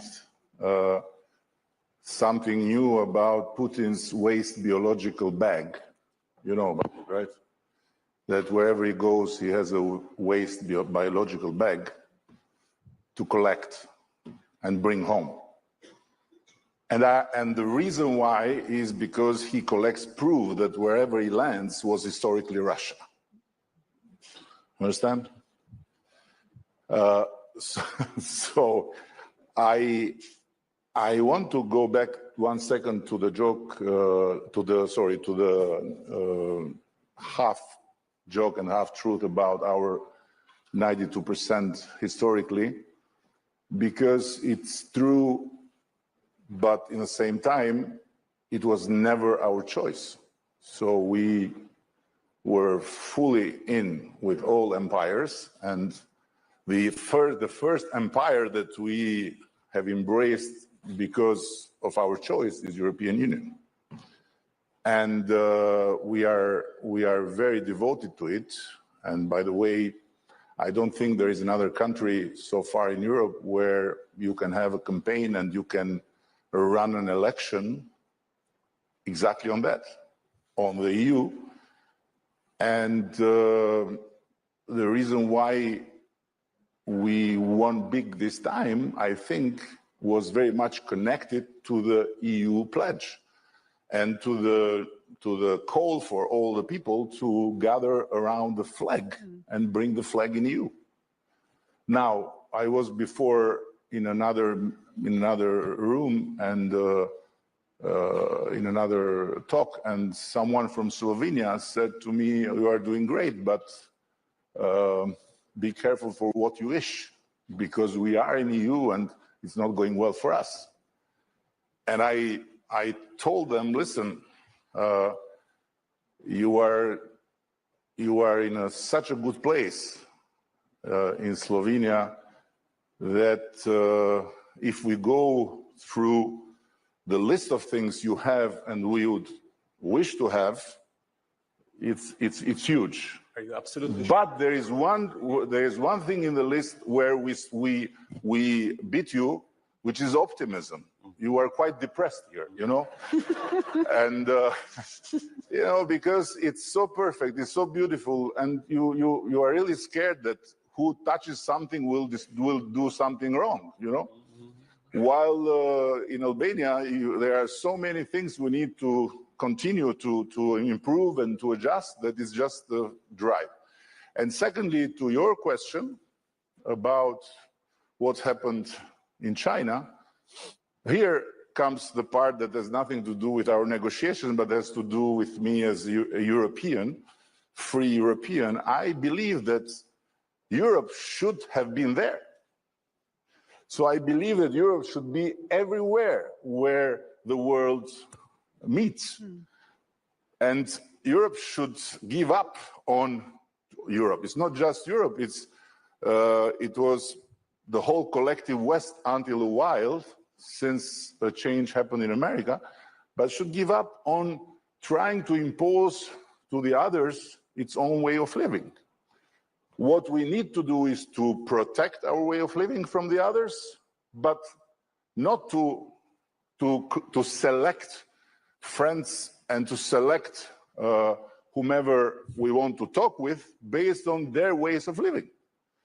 So it's because yes, and by the way, I represent a country that fully stands with Ukraine, and the only country, I believe, in Europe that since the fall of the Berlin Wall never had a visit to Russia or never had a guest from Russia. So nobody can say that I have any kind of confusion in my mind, but I believe that Europe should not wait from the other side of the ocean what's next with the peace plan. Europe is first and foremost peace, is culture of peace, is peace and culture. So of course we have to defend ourselves, of course we have to improve our defense, of course we should not rely on others. But how comes that we don't have yet a plan? And what we wait? You know, we wait for what? For the next move. So Viktor Orban, you know, is a very controversial figure, good friend. I appreciate a lot Antonio. I appreciate a lot Victor. I appreciate a lot of this gentleman here. And I don't base my appreciation on how much I agree or don't agree with someone, but how deep the conversation goes. And when he mentioned ceasefire some time ago, he was treated like a pest. He was treated like you know, like the waste biological bag, you know? And when suddenly someone else on the other side of the ocean mentions ceasefire, suddenly Europe discovers that there is also ceasefire. But it's too late. It's too late. Nobody is going to fall for it. Now what we are waiting? We are waiting that someone else finds something else, and then we find ourselves in front of a fait accompli, and we become isolated even more from others. And to conclude, a very dear friend of all of us, I believe, from another country out of Europe, in the Middle East, asked me, have you counted how many friends you had before the war and how many you have since the war?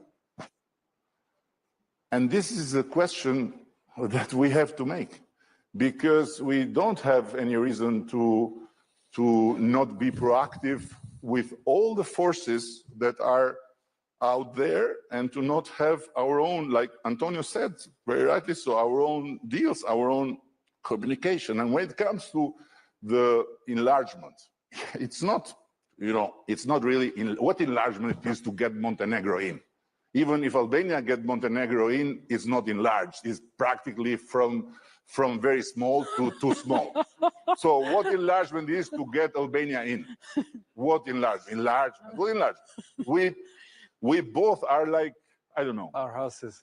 So get on with it. So the message. But if EU enlarges with us, it gets stronger.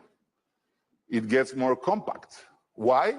Because it doesn't leave a part of the body open for viruses, for microbes, for assaults, for infections, and so on.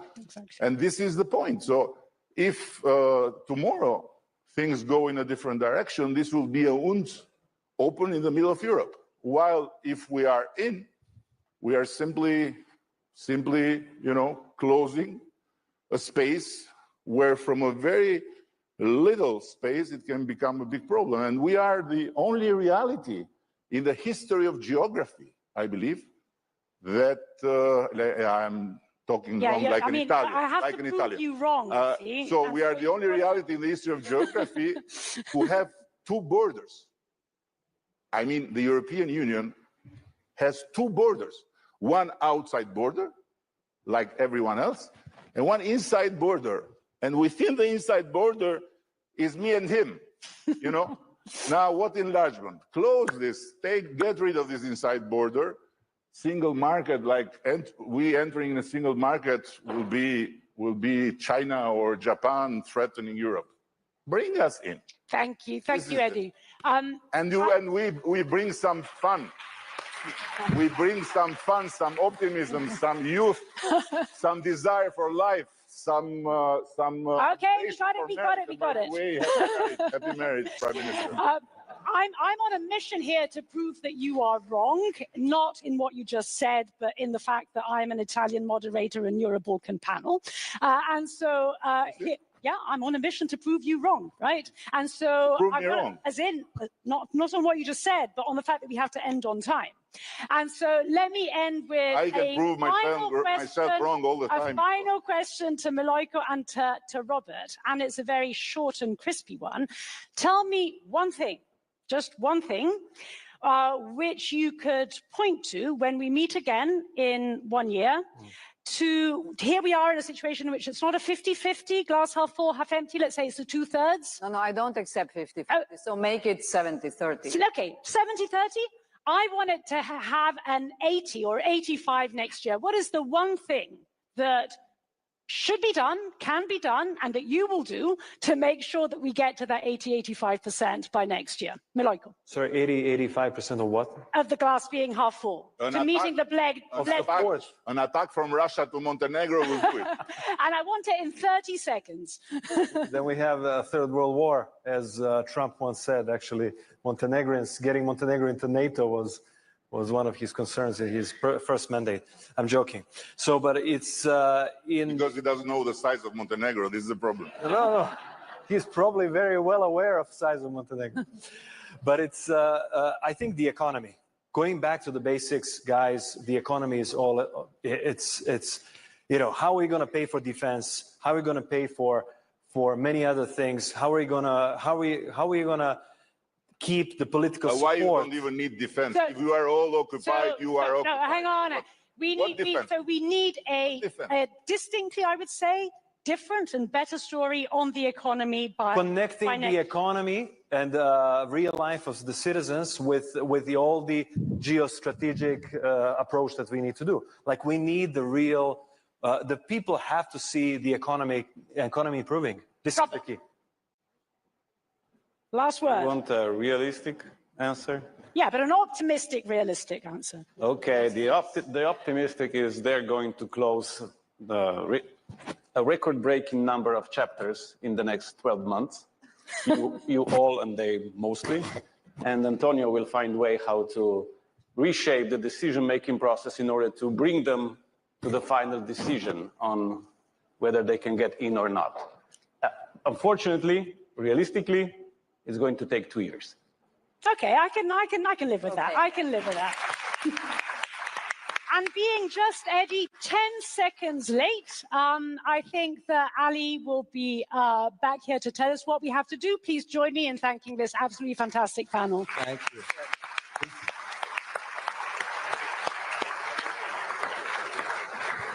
You see how much he misses me. Look. I do miss you, Prime Minister. Yeah, it's always good to see you. Next year, perhaps we'll be back on stage together, Prime Ministers, Commissioners. First of all, thank you so much for a very thoughtful and very thought-provoking discussion. Hopefully, at the very latest, in 2 years of time, we'll have these two gentlemen here as full-fledged members of the European Union. Thank you, Natalie, for your moderation, for finishing on time. Ladies and gentlemen, before I let our esteemed panelists go and leave those uncomfortable chairs, let me just point out very quickly before we take a quick break, please don't stray too far because we have another highlight for you, a one-on-one with EU High Representative Kaja Kallas, where perhaps many of the issues that you have laid forth will be picked up again. Prime Minister's Commissioner Natalie, thank you so much. This is your applause. Much appreciated. Really nice. Thank you.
Everyone, please take your seats.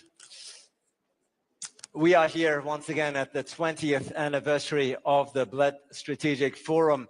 And I think I speak for all here when I say this has been a very powerful, very moving, very thought-provoking opening of the 20th anniversary of the Bled Strategic Forum. And we're going to continue in style. Very, very delighted to welcome to the stage a woman who is very much at the forefront of shaping EU foreign policy.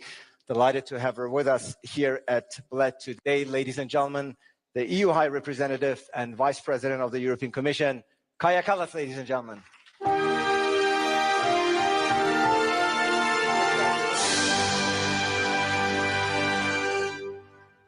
High Representative, wonderful to have you with us here in Bled.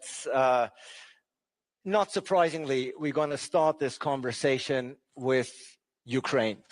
You have, of course, built a very strong reputation as a strong voice on Ukraine, and your unwavering support for Ukraine has actually earned you a spot on the Kremlin's wanted list.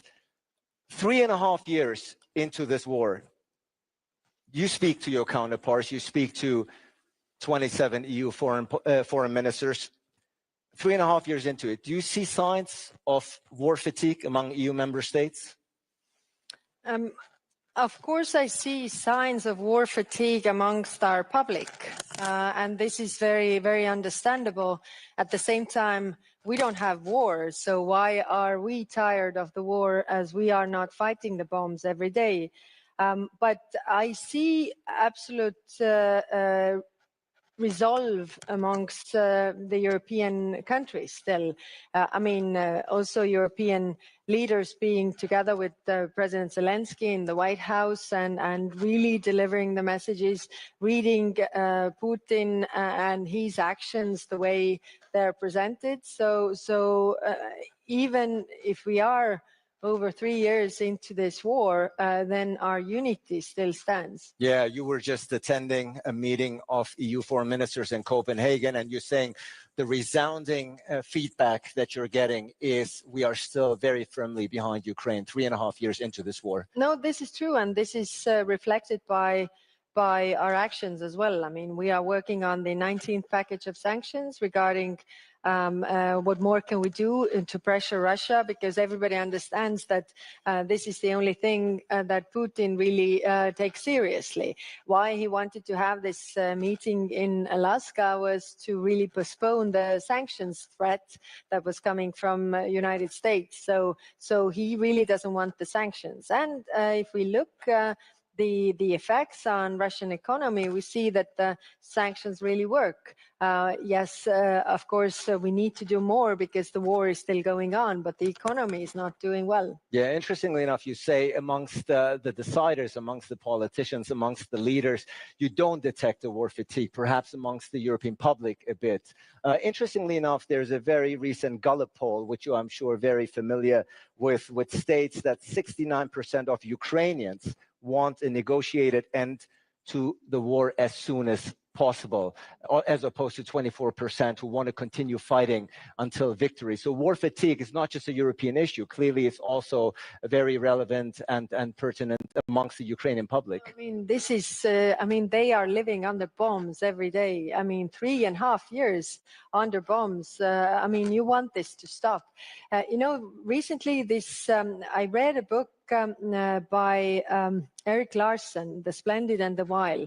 It's about Churchill and his family under the bombardment of Nazis and the London bombardment. And also the parallels that we have today with this is really, very much the parallels are there. And it is showing very well how people, of course, you can't sleep. Your friends are getting killed. Every family is affected. Everything. I mean, of course, you're tired. You want this war to stop, and of course, Europeans want this war to stop as well. But what we want is that this is stopped for good, not that there's a pause so that Russia can gather itself and then move on a larger scale like we did or like we saw with the Minsk agreements and then the attacks that came later on. So that is what we want. And I didn't say that there is no fatigue amongst the leaders. There is still, I mean, they are all democratically elected leaders. And of course, democratically elected leaders are bound to the public's opinion as well, and very much tied to what the public is feeling. Of course, they have to take the temperature at the end of the day of what the public wants. Interestingly enough, coinciding with these numbers I've just shared, there are diplomatic efforts now underway, very much led by Washington, very much led by the US President Donald Trump. How do you evaluate Donald Trump's diplomatic efforts up until now? Everybody welcomes the diplomatic efforts made by President Trump. It's just the problem is that Putin is mocking those attempts. Everybody else is welcoming because the Europeans want peace, Ukrainians want peace, and Americans want peace. Who doesn't want peace is Putin. So it takes at least two to want peace. It only takes one to want war. And as long as Russia still wants war, there's no peace. It's very clear that US President Trump is not pursuing first and foremost ceasefire. Instead, he's trying to push Ukrainians to give up territories as part of a future peace deal. That's something you called a trap that we as Europeans should not fall into. What exactly did you mean?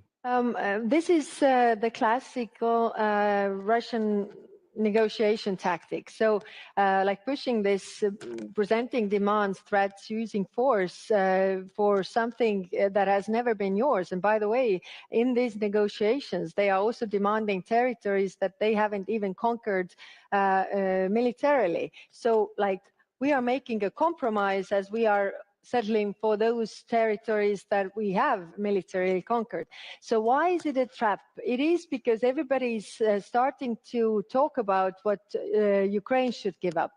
And saying, of course, it's up to Zelensky to decide what territories they are willing to give up. But then, you know, it really misses the point that Russia hasn't made any concessions, and they are the aggressor here. So they haven't made any concessions while everybody's talking about what Ukraine should give away, and that's a trap. Would you want the US president to be tougher on Vladimir Putin? If we would all be tougher on Putin, then this war would be over.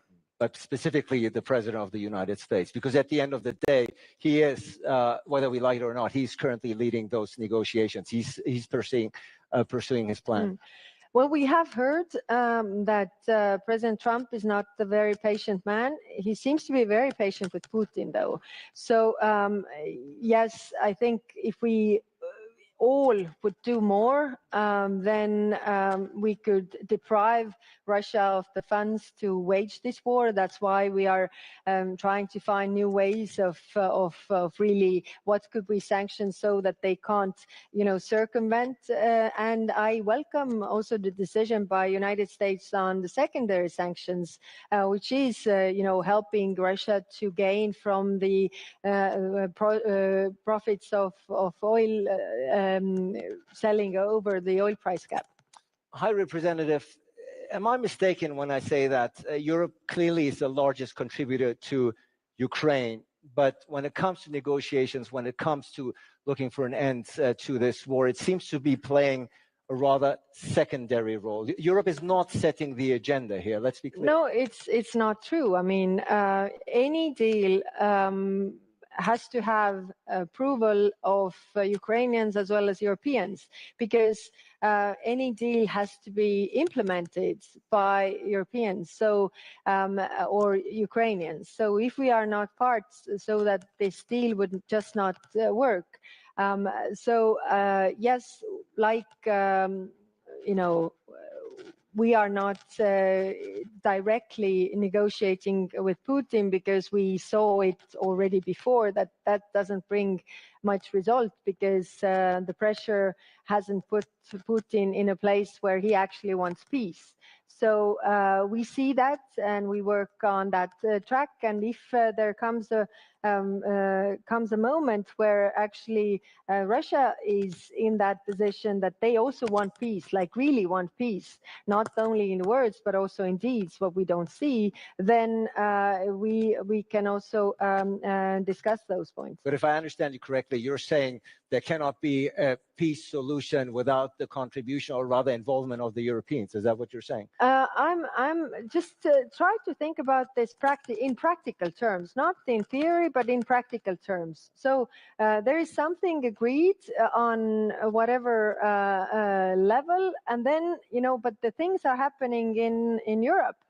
So this war is in Ukraine, and all these you know, security issues are concerning Europe. So how would that really work in practice? If, you know, there's a deal that, for example, I'm just playing with the thought. So if Americans agree with Russia on anything, but then Europeans and Ukrainians say that, okay, that's fine, but we still keep supporting Ukraine so that they can defend themselves. So how does that work? Now, let's see if the U.S. president sees it the same way. At the end of the day, you know, there was this famous, or by now perhaps infamous, photo in the Oval Office of key European leaders sitting around the desk, listening to the U.S. president.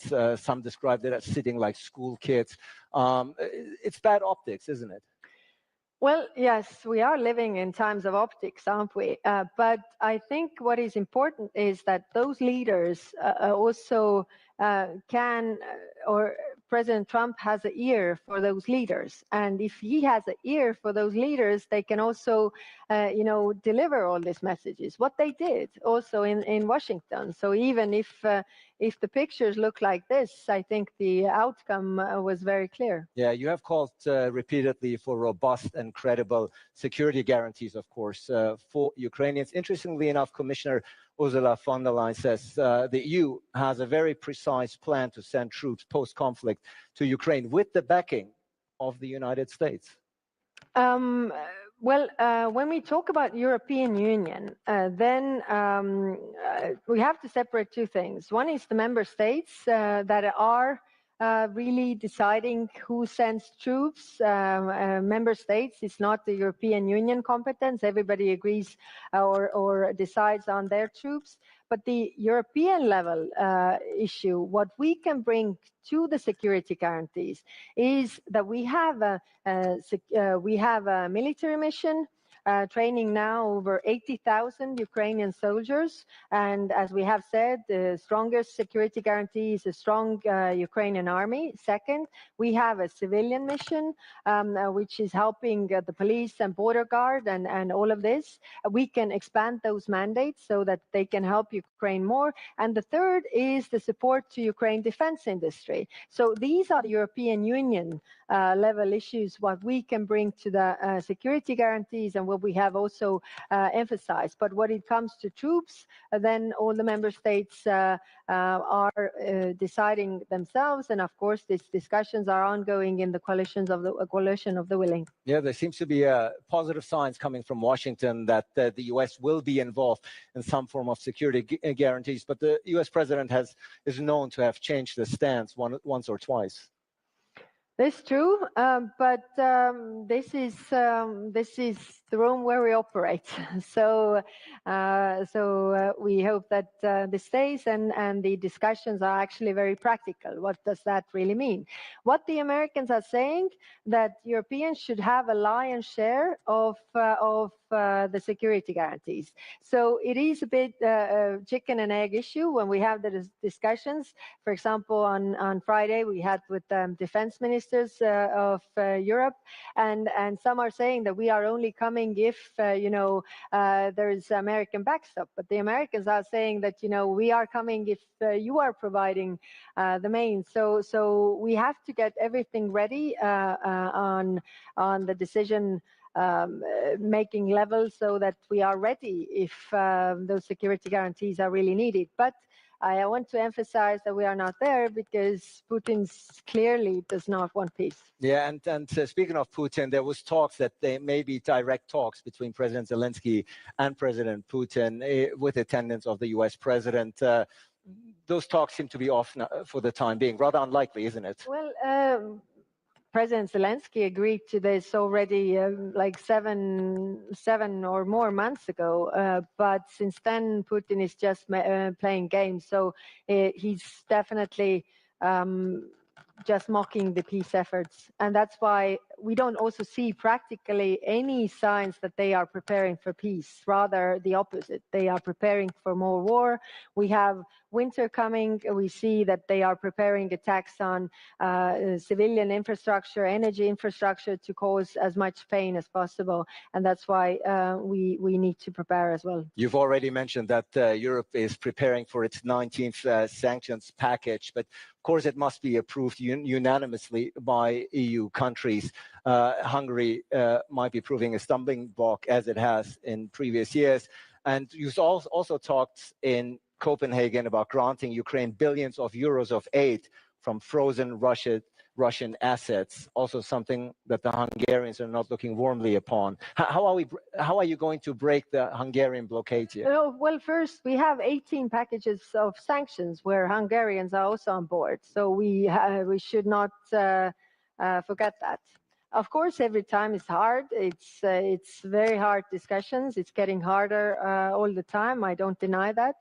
But they're still on board. When it comes to the frozen assets, then we had a very frank and open discussion with the ministers. And there are legal issues. There are worries for those countries who have a large share of those issues. So I think what is important right now is to really think about the exit strategy.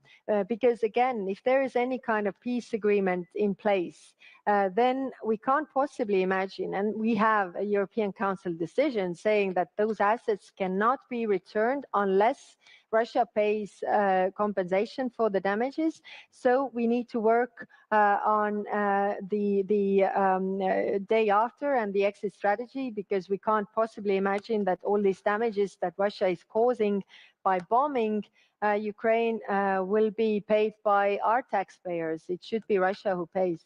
Moving forward and looking forward, High Representative, is there a clear EU position on what a politically acceptable end to the war in Ukraine looks like? Or are you essentially outsourcing this decision to Kiev and Washington? Well, Kiev is under attack. Europe is not. So it is up to them to say. And otherwise, we would be also in this position where we are actually talking for Ukraine. But I think in every war, we have to have a strategy, and that strategy has to be, really that Ukraine wins this war. Otherwise, you don't always win wars, but you never win them if you don't set victory as a goal. If U.S. President Donald Trump does get a peace deal, would you favor nominating him for the Nobel Peace Prize?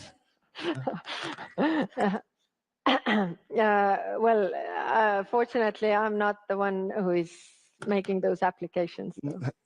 You can nominate. Everybody's free to nominate. I understand there are plenty of people who have done that already, so fine. Well, but from what I'm gathering, peace is still far way off from what I'm gathering from your remarks.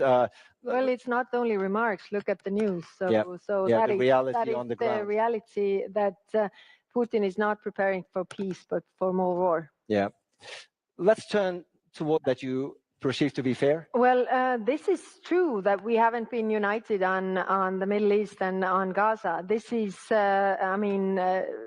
huge frustration that we have not been able. And why? Because we have 27 member states, and when it's regarding Ukraine, we have a common position, whereas regarding what is happening in the Middle East, we have countries, different reasons, some historical reasons, some other reasons, and I'm pushing all the time very hard, because I also feel that it's credibility of the European Union, that it's at stake, that we have to be, unified in this response. But what I don't agree is that that we haven't been active. I think if you look globally, we are the most active on that file. We are constantly pressuring Israel. We are the biggest givers of humanitarian aid. We are the biggest supporters of Palestinian Authority. 1.6 billion euros we are giving to Palestinian Authority from 2025 to 27, so next 2 years. We are the ones keeping the two-state solution alive, and many member states are doing very good work on this. So there are positions where we are unified. First, immediate ceasefire and release of all hostages. Second, humanitarian aid must not be politicized, has to reach people. That's why we have worked on the humanitarian aid, understanding how many trucks could go in and how many border crossings open. And it is true that there is improvement, but I also agree that it's not enough. And it's super frustrating for me that we can't really deliver decisions here really to react, because we don't have a common position. We even don't have a qualified majority on the proposals that we have made. And personally, of course, I'm hearing all these things. I mean, coming here, you also hear the protests and everything, and this is not easy, because I share the frustration that we are doing as much as we can, but it's not enough, because this humanitarian catastrophe is still ongoing. So I continue to work with the member states to have a common position, but so far it has been no unified position here. Clearly no cohesive position on the part of the EU when it comes to Gaza and Israel. Do you feel, like some do, that the EU, because of its ambiguous stance here, has lost the moral credibility, that it has been damaged, that when you as a high representative go to other countries and try to tell them about values, about human rights, that perhaps the EU position is no longer taken serious? No, this is not true. I mean, usually when I go to these international fora, and I know this Gaza thing always comes up. So what I do before I go, I take out the numbers. For example, I was in ASEAN. So going to ASEAN, all the ASEAN members and very big countries in terms of population, some richer, some less rich, but a lot of people at least there. So I know that this accusation comes. Yeah. So what I do, I take the numbers of the humanitarian aid, of the support for Palestinian Authority, and then compare them. And for example, when I say that humanitarian aid, we have been given over 500 million euros, 1.6 billion to Palestinian Authority to keep the Palestinian state alive and two-state solution, and ASEAN at the same time 40 million for the whole of ASEAN. So I always say this, that if you accuse us of double standards, you should also put your money where your mouth is, because we are really, really trying. And I'm not using this as an excuse. I'm not saying that we shouldn't do more. Yes, we should, because the situation is catastrophic. But it is just that we are also, I don't take this accusation that we are inactive, that we don't care, that we don't do anything. Yeah. Your predecessor, Josep Borrell, has accused, though, the EU institutions of inaction over Gaza, and he has accused Israel of committing genocide. Your predecessor, Josep Borrell. Is that a terminology that you would subscribe to?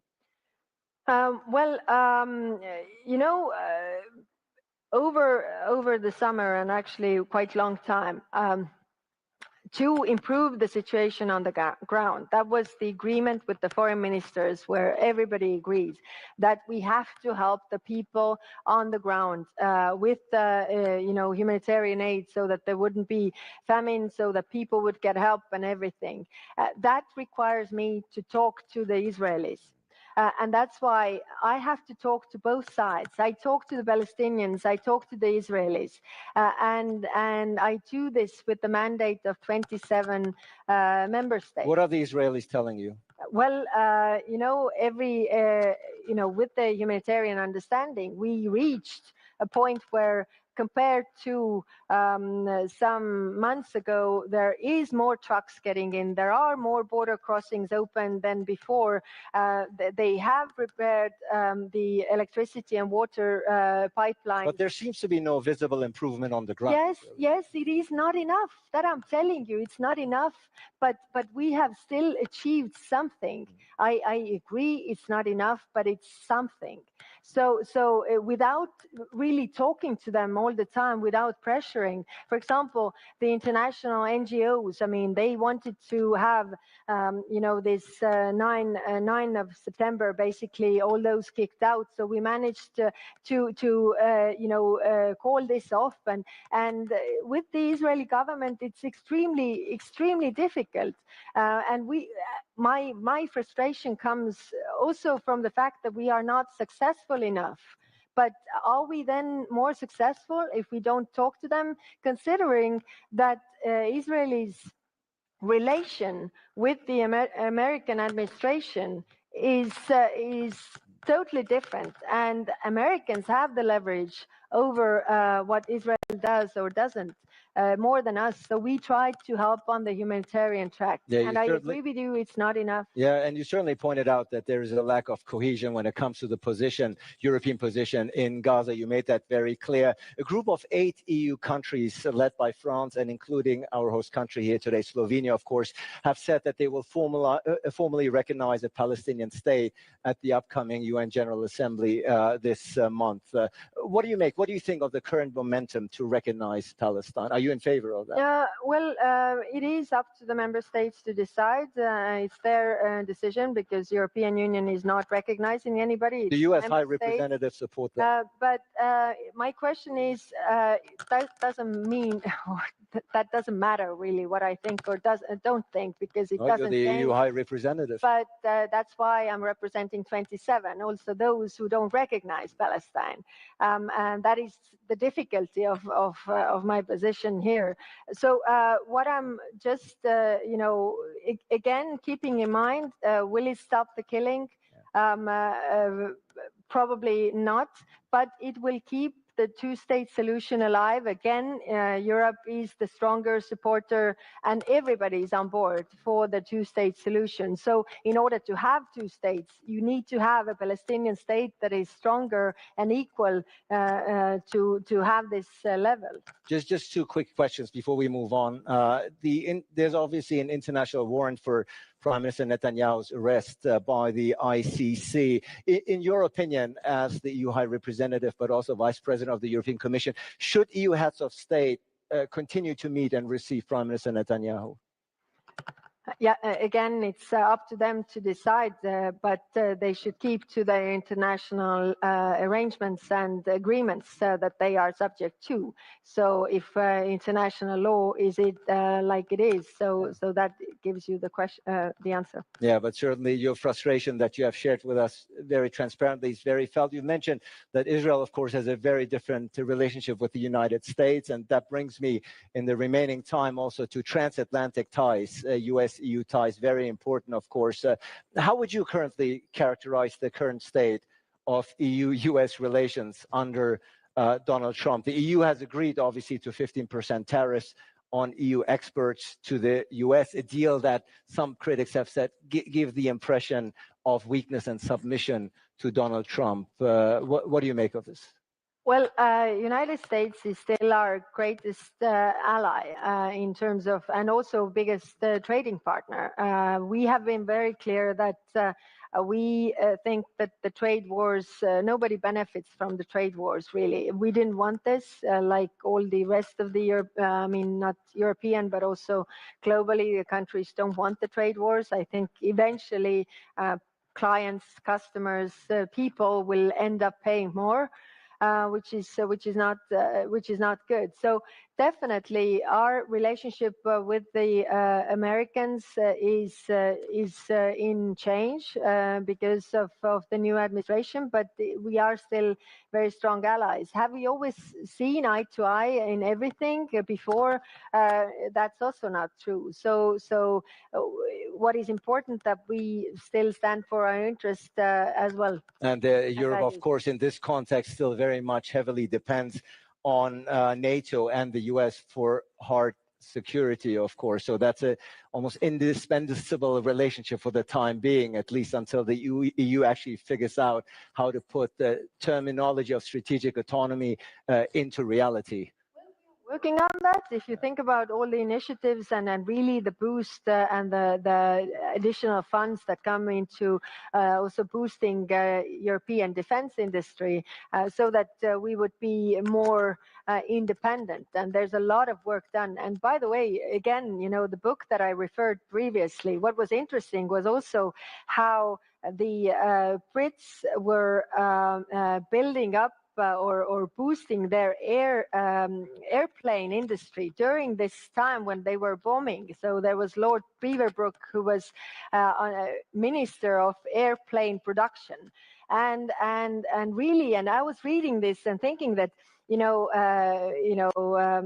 if they managed to do that during being under bombardment and everything, and as Ukrainians are managing to do this, drone production and everything under bombardment, then we can also do it on the European level. So even in this book, there was a description how the Germans were really surprised that they should surrender now.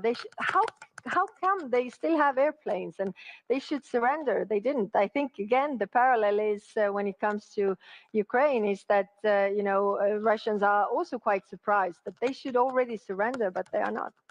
We are, of course, in Slovenia here today. The very first panel of the day focused on the Western Balkans and EU enlargement.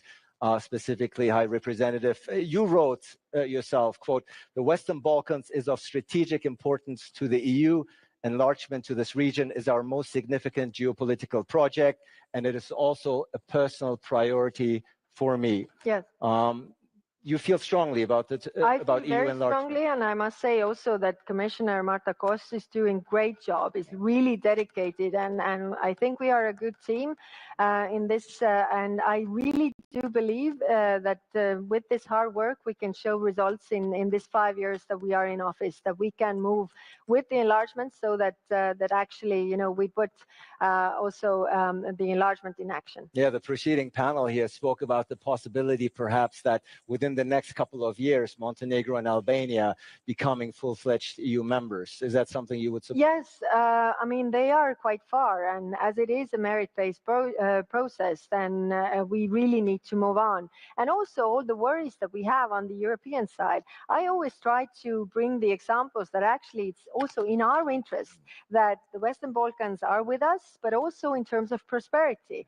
I bring this example. When Estonia, 4 years before we joined the European Union, our GDP per capita was 36% of the European average. When we joined, then it was 48% of the European average, and now it is close to 90% of the European average, which means that, the tide lifts all the boats, and together, actually, we are much stronger. We need to work on that internal market because that is also giving us economic power that raises our geopolitical influence. Yeah, we're almost out of time, but I do want to get in the EU relations with the global south, for lack of a better term. When we talk about the global south, obviously we're talking about 3.5 billion people. That's 45% of the global population and 30% of the world economy. We just had a very momentous, a very interesting meeting in China, where China came together with India saying we're no longer rivals, we're partners. Vladimir Putin, of course, was there. Lukashenko from Belarus was there. The party that wasn't there was Europe and the Western world. Aren't we invited? Well, not to that party, but we are invited to a lot of other parties, including with those partners. Well, that's a pretty important party. But no, it is. I mean, for example, India, is also looking for way to diversify its trade portfolio. We have like 73 countries that really we are working with having trade agreements, because what this trade war globally brought about was that everybody were looking for partners to diversify, and we are the credible and reliable partner for most of the countries. We might be boring, we might be it takes time when we take decisions, but when we take those decisions, we are not running European Union by executive orders, which means that those decisions stay in place, and we are a reliable partner. The reason why I ask this, of course, and that's my last question before we wrap it up here, is because those very important, very powerful nations are creating facts there in China. They're coming together. They're building alliances without a Western presence. The Europe's role and influence in a multipolar world. But again, we are also building alliances, and we are there, in different fora. And I've said to the foreign ministers as well, European foreign ministers, that we need to be in all those big fora where actually we need to combat also the narratives that are against European Union. But we or so Europe. often do not speak with a unified voice internationally. You said it yourself. Well, on most of the issues, we actually do speak on a unified voice, but some very big issues, we don't have a unified voice. But that doesn't change the fact that actually we are a very big economic player, and countries are still want to engage with us. And also when it comes to security and defense, yes, we are not the traditional security provider, but still, again, the countries are interested in diversifying their portfolio with a partner like European Union that is trustworthy. So you're a firm believer that the EU is still capable of shaping the international order and not just being merely a bystander? Yes. Yeah, so very clear. High Representative and the Vice President of the European Commission, I thank you for this frank discussion. Let's hope on Ukraine, on Gaza, that better times are ahead. This is your applause. Much appreciated. Thank you. Thank you. I appreciate it.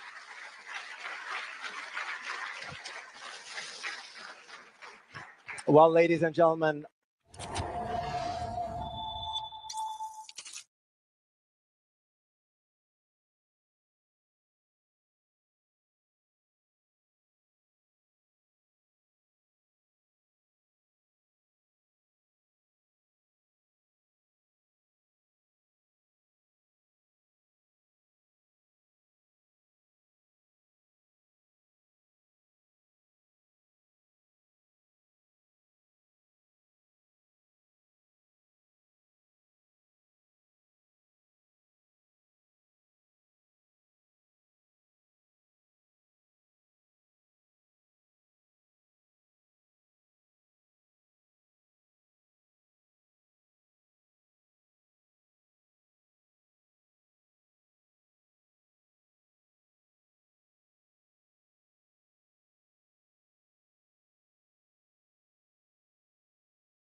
ready is not even ready.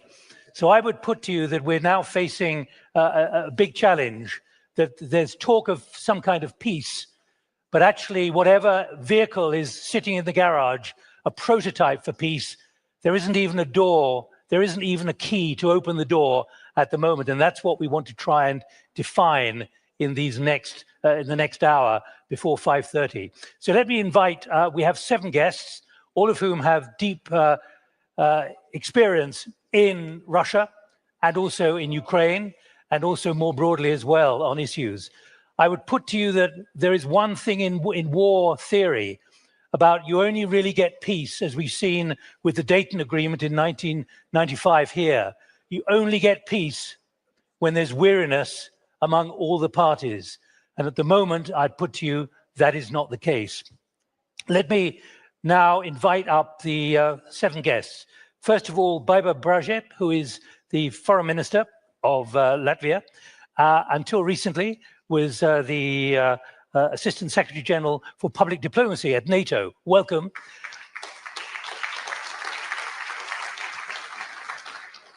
And also a former ambassador to the United Kingdom. She remembers Brexit, but we're not talking about that. Secondly, Alexander Mishenko, welcome. He is the Deputy Minister of Foreign Affairs of Ukraine. And the reason why Alexander is coming up here now is because of the, nice to see you. It's because of the challenge that he set out to me and his office set out to me before he left Kyiv. He said, what factors are holding back our collective efforts? This question, he says, requires frank discussion. And that's what we want to do for the next hour. Thirdly, Zeki Gumrukcu, who is the Turkish Deputy Foreign Minister, welcome. We want to find out from Turkey what kind of level of negotiation, what kind of level of contact is already underway. Is there any kind of framework for peace? Ramila Shekhinadze, welcome. Ex-Defense Minister of North Macedonia, but is now Deputy Secretary General of NATO. Welcome. Important here is that both the Deputy Secretary General and the Foreign Minister of Latvia were in Copenhagen last Friday. So that's insight as well to build on what the High Representative was talking about this big meeting, which was taking place there. Rafael Grossi, who is the Director General of the International Atomic Energy Agency. Nice to see you again. We will need to hear the vulnerabilities that there are still right across the war zone and why some kind of peace deal or some kind of cessation of hostilities is so vital. Bill Browder, welcome, Bill. Nice to see you. Why is that important? Because Bill has a very difficult relationship with Moscow, going back to the early 2000s, particularly in 2005, when he was made essentially persona non grata. So we want an insight into how we understand the Russian psychology. And finally, Vojko Volk, who is State Secretary here in Slovenia. And an important... Good to see you. Good to see you too. And one of the important reasons why Volko is with us is because he was involved in the prison swap, which took place in the middle of last year, and understands how the Russians negotiate. So we have a variety of ideas and a variety of perspectives, but the overall question is about Ukraine. Are we on a long road to peace? Can peace even happen? Or are we heading for a stalemate of some kind like North and South Korea or something like that? But we don't really want to talk about it. Remember, Dayton took 3 years to negotiate before they got to Dayton itself, when it took about 3 months. These peace agreements take a long, long time.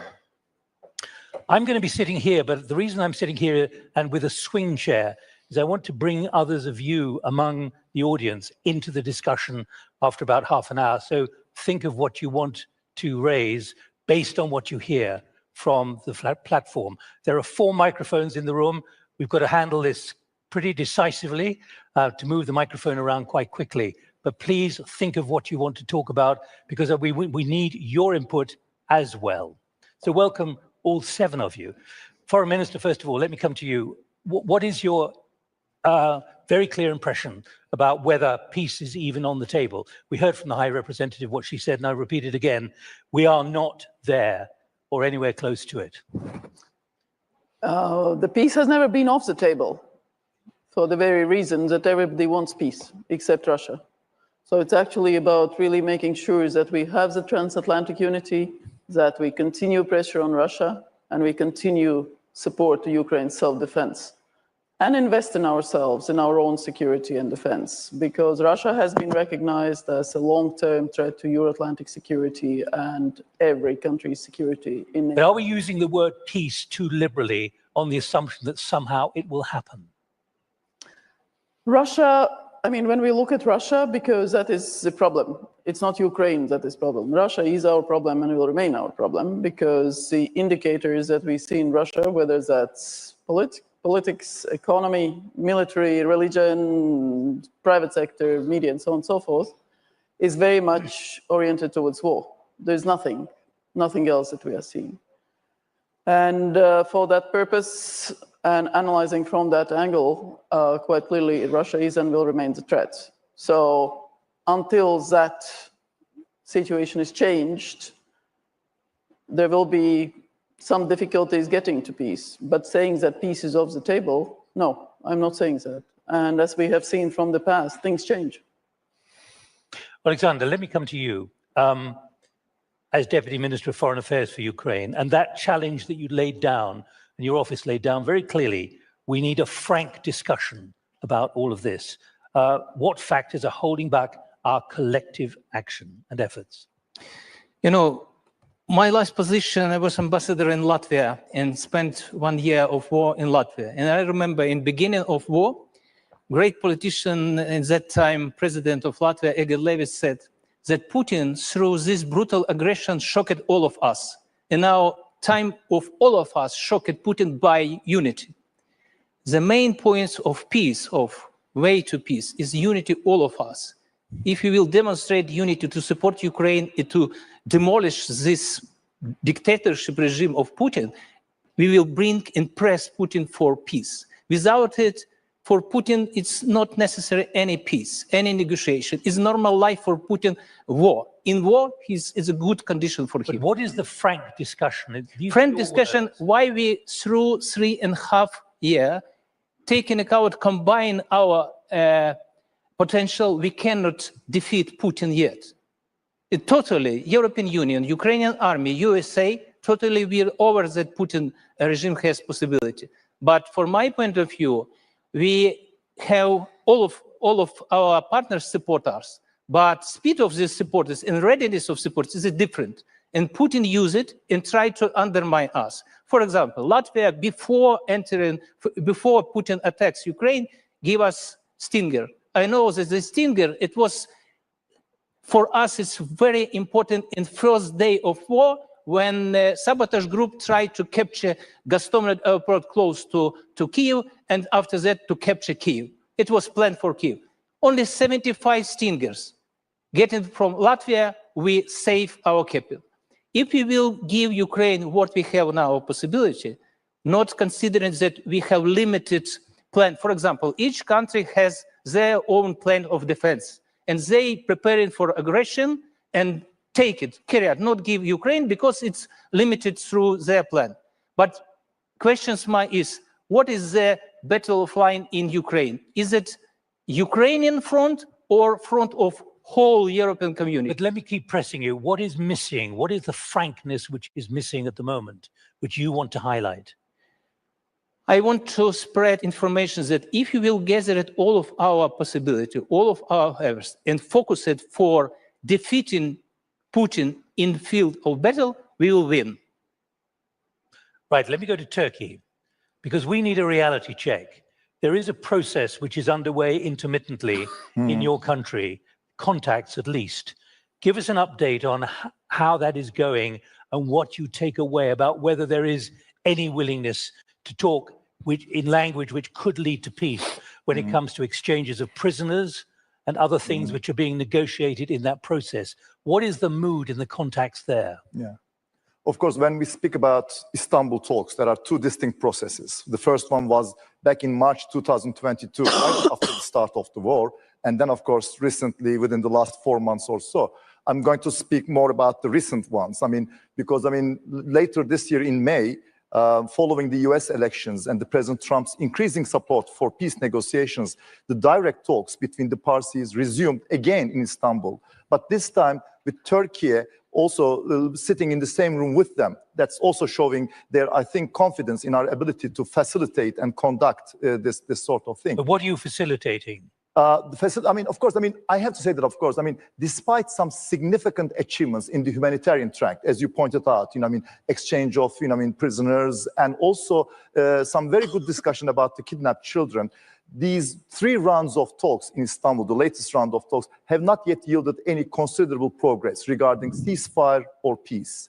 Ukraine rightly, of course, insisted on having a ceasefire first to allow room for real, healthy, meaningful negotiations, whereas Russia claimed that, I mean, it is possible, not it's even necessary, to first agree on the basic parameters of a peace agreement before any ceasefire. So there is this gap, irrespective of the substance of the talks, about how to proceed about that. But I think, I mean, given that this is one of the most complicated and violent conflicts of the 21st century, hoping to end this in just a few rounds of discussion, I think would have been quite naive.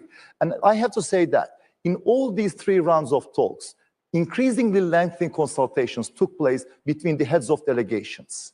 And I think in a way that not only forged good rapport between the chief negotiators, but that also helped us build slowly a pratique, a culture, and a sort of a framework of negotiation. So you are producing a framework which could be adapted, which could be built upon, you think? I believe so. I'm still cautiously optimistic about that, and particularly because with this new momentum created by the Alaska talks between President Trump and Putin, and the ensuing meetings between Ukraine, US, and Europeans, including Turkey, I think we have to keep pressing on to maintain these direct talks and steer them in the right direction, which will hopefully produce something of a peace framework, which will not only bring fair and lasting peace to Ukraine, but also contribute to European security. But there's no sense of negotiations there at all. It's discussion in a very basic way about humanitarian issues. At this point, it's merely discussions, it's exchanging of positions, and they're still very far apart from each other. But I think that is the start of any process. And I think that's why we have to persevere. I understand the frustration, given the increasing Russian aerial attacks on major Ukrainian cities with unacceptable, intolerable collateral damage. But there is no alternative rather than unrelentingly seeking peace. Because as we see it, there is hardly any possibility for a quick military victory on the battlefield, and there's hardly any possibility for a third country to come and impose a peace deal from outside. So I think it's up to Ukraine and Russia to get together, address those sensitive and difficult issues, and reach a negotiated settlement. So what you're confirming is there is a limited contact process, but no more at the moment. There is a process which we can hope more to come. That's how I'm going to put it in this way, I guess. Right. The words are so important. Redmi, let me come to you. You were at the Copenhagen meeting, as with the other foreign ministers in this room. What was your impression and what did you take away? What did you take back to Brussels from that meeting about the intentions and the commitment, and whether we should be talking about peace, however you want to define it? You know, I see that the main question that you are having is, are we heading for peace? And to a certain extent, it's understandable that while Putin is delivering terror over civilians, predominantly in Ukraine now, it is very difficult to talk, envisage peace, and look for a positive outcome. But can you define what peace is? Let me press you.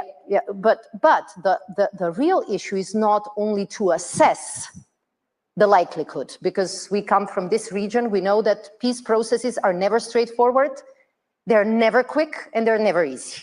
That's at least the lesson I have from my experience in the Balkans.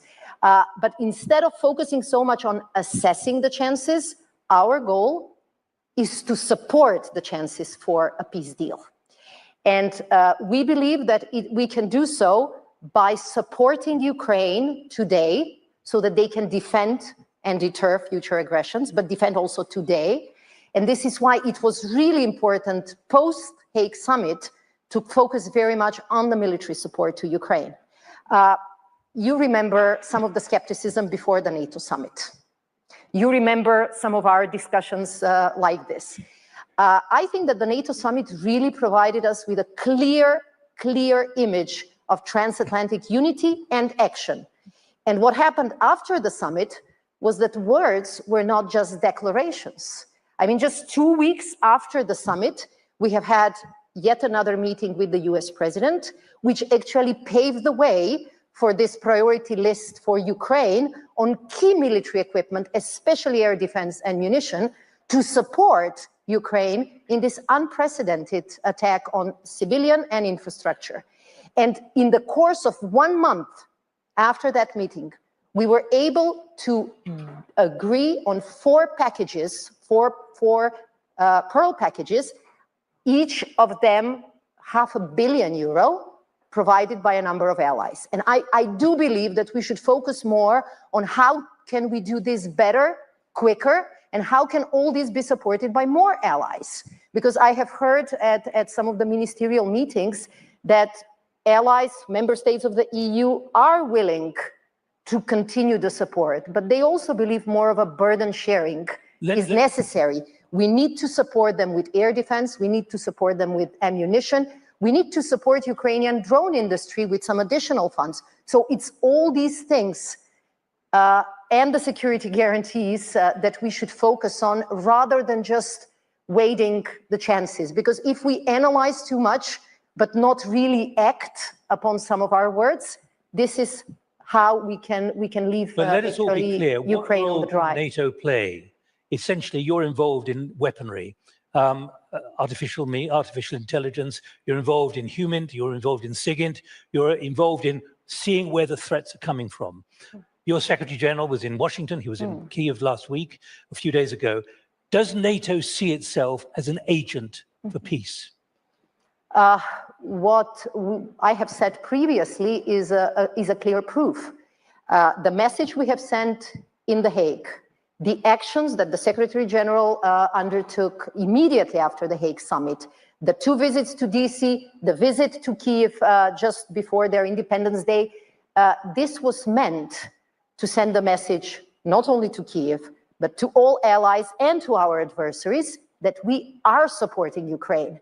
It will be support through Pearl, because by doing this, we are supporting Ukrainian armed forces. This is the first line of defense. But we also need robust security guarantees.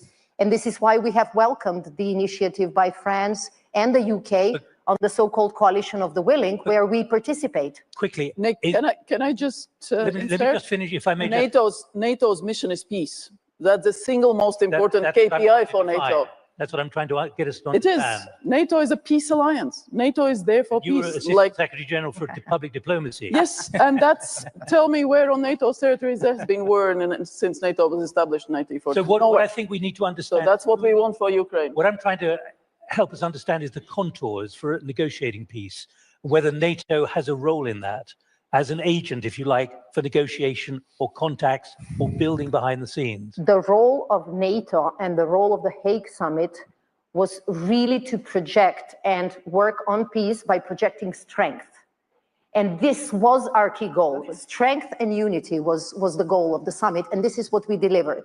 But although, as we say, the alliance remains to be a defensive one, it is clear that without this strength, without the capability targets, without supporting Ukraine, this will be a paper tiger, you know? So the focus has to be to allow Ukraine to negotiate from a position of strength. We need to support them, and we need to, through the allies and the willing partners, to really support robust security guarantees, because peace needs to be sustainable. It cannot be a one-time decision. Barbara, do you agree with that after your time? Absolutely, and it's actually Ukraine that is a guarantee for peace in Europe once we are successful in stopping Russian aggression. Because Ukraine has the biggest army, it's the biggest country in Europe, and democratic, strong, peaceful Ukraine will be something that is guaranteeing security, not just for Ukraine, but the whole of Europe. So pretty straightforward. We have 3 other panelists, each with a specialty, which I need to focus on. Rafael Grossi, let me come to you next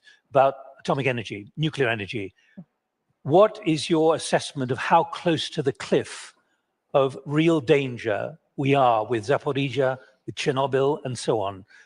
You're not talking to experts in the nuclear field here, but on the other hand, when they see APCs and others driving through contaminated land at Chernobyl near that sarcophagus, which has been put up and a vast amount of money spent on it to make sure there was no leakage.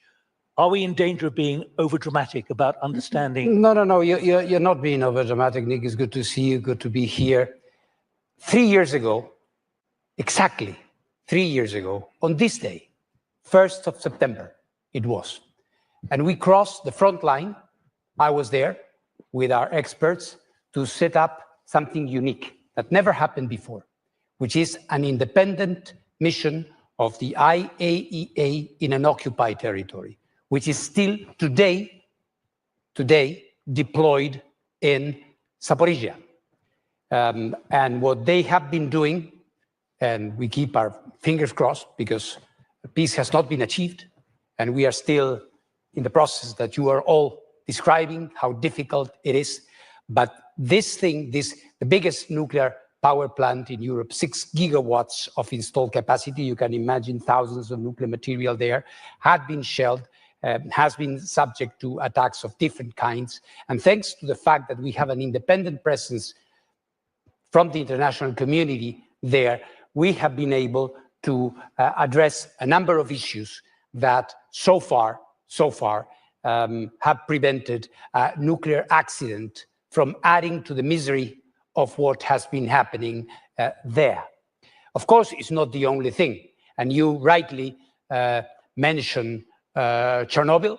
You remember that just within days of the start of the invasion and the military actions there, Russia occupied Zaporizhia. They moved into South Ukraine. Within weeks, we were there. I was personally at the South Ukraine nuclear power plant that came quite close, and the Vice Minister may remember that, became quite close to being the second to be occupied at that time.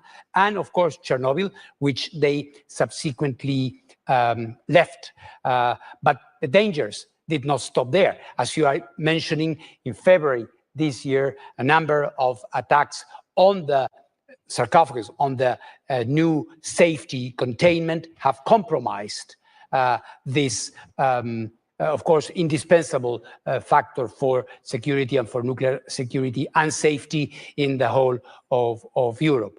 We are not there yet. We continue our presence there.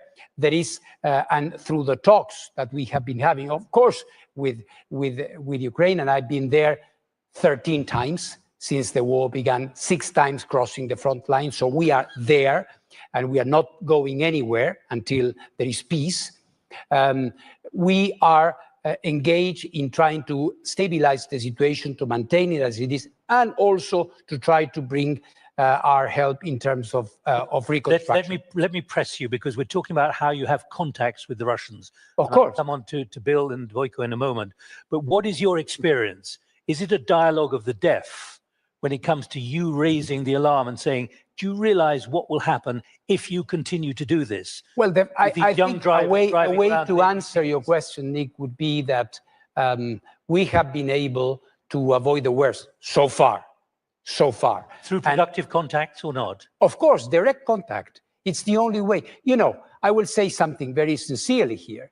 On occasion, many occasions, I've been personally criticized for engaging with, I've seen Putin more than once, President Putin, apart from all the others. And I have always said, if I don't talk to him, who do I talk to about the situation that they have created?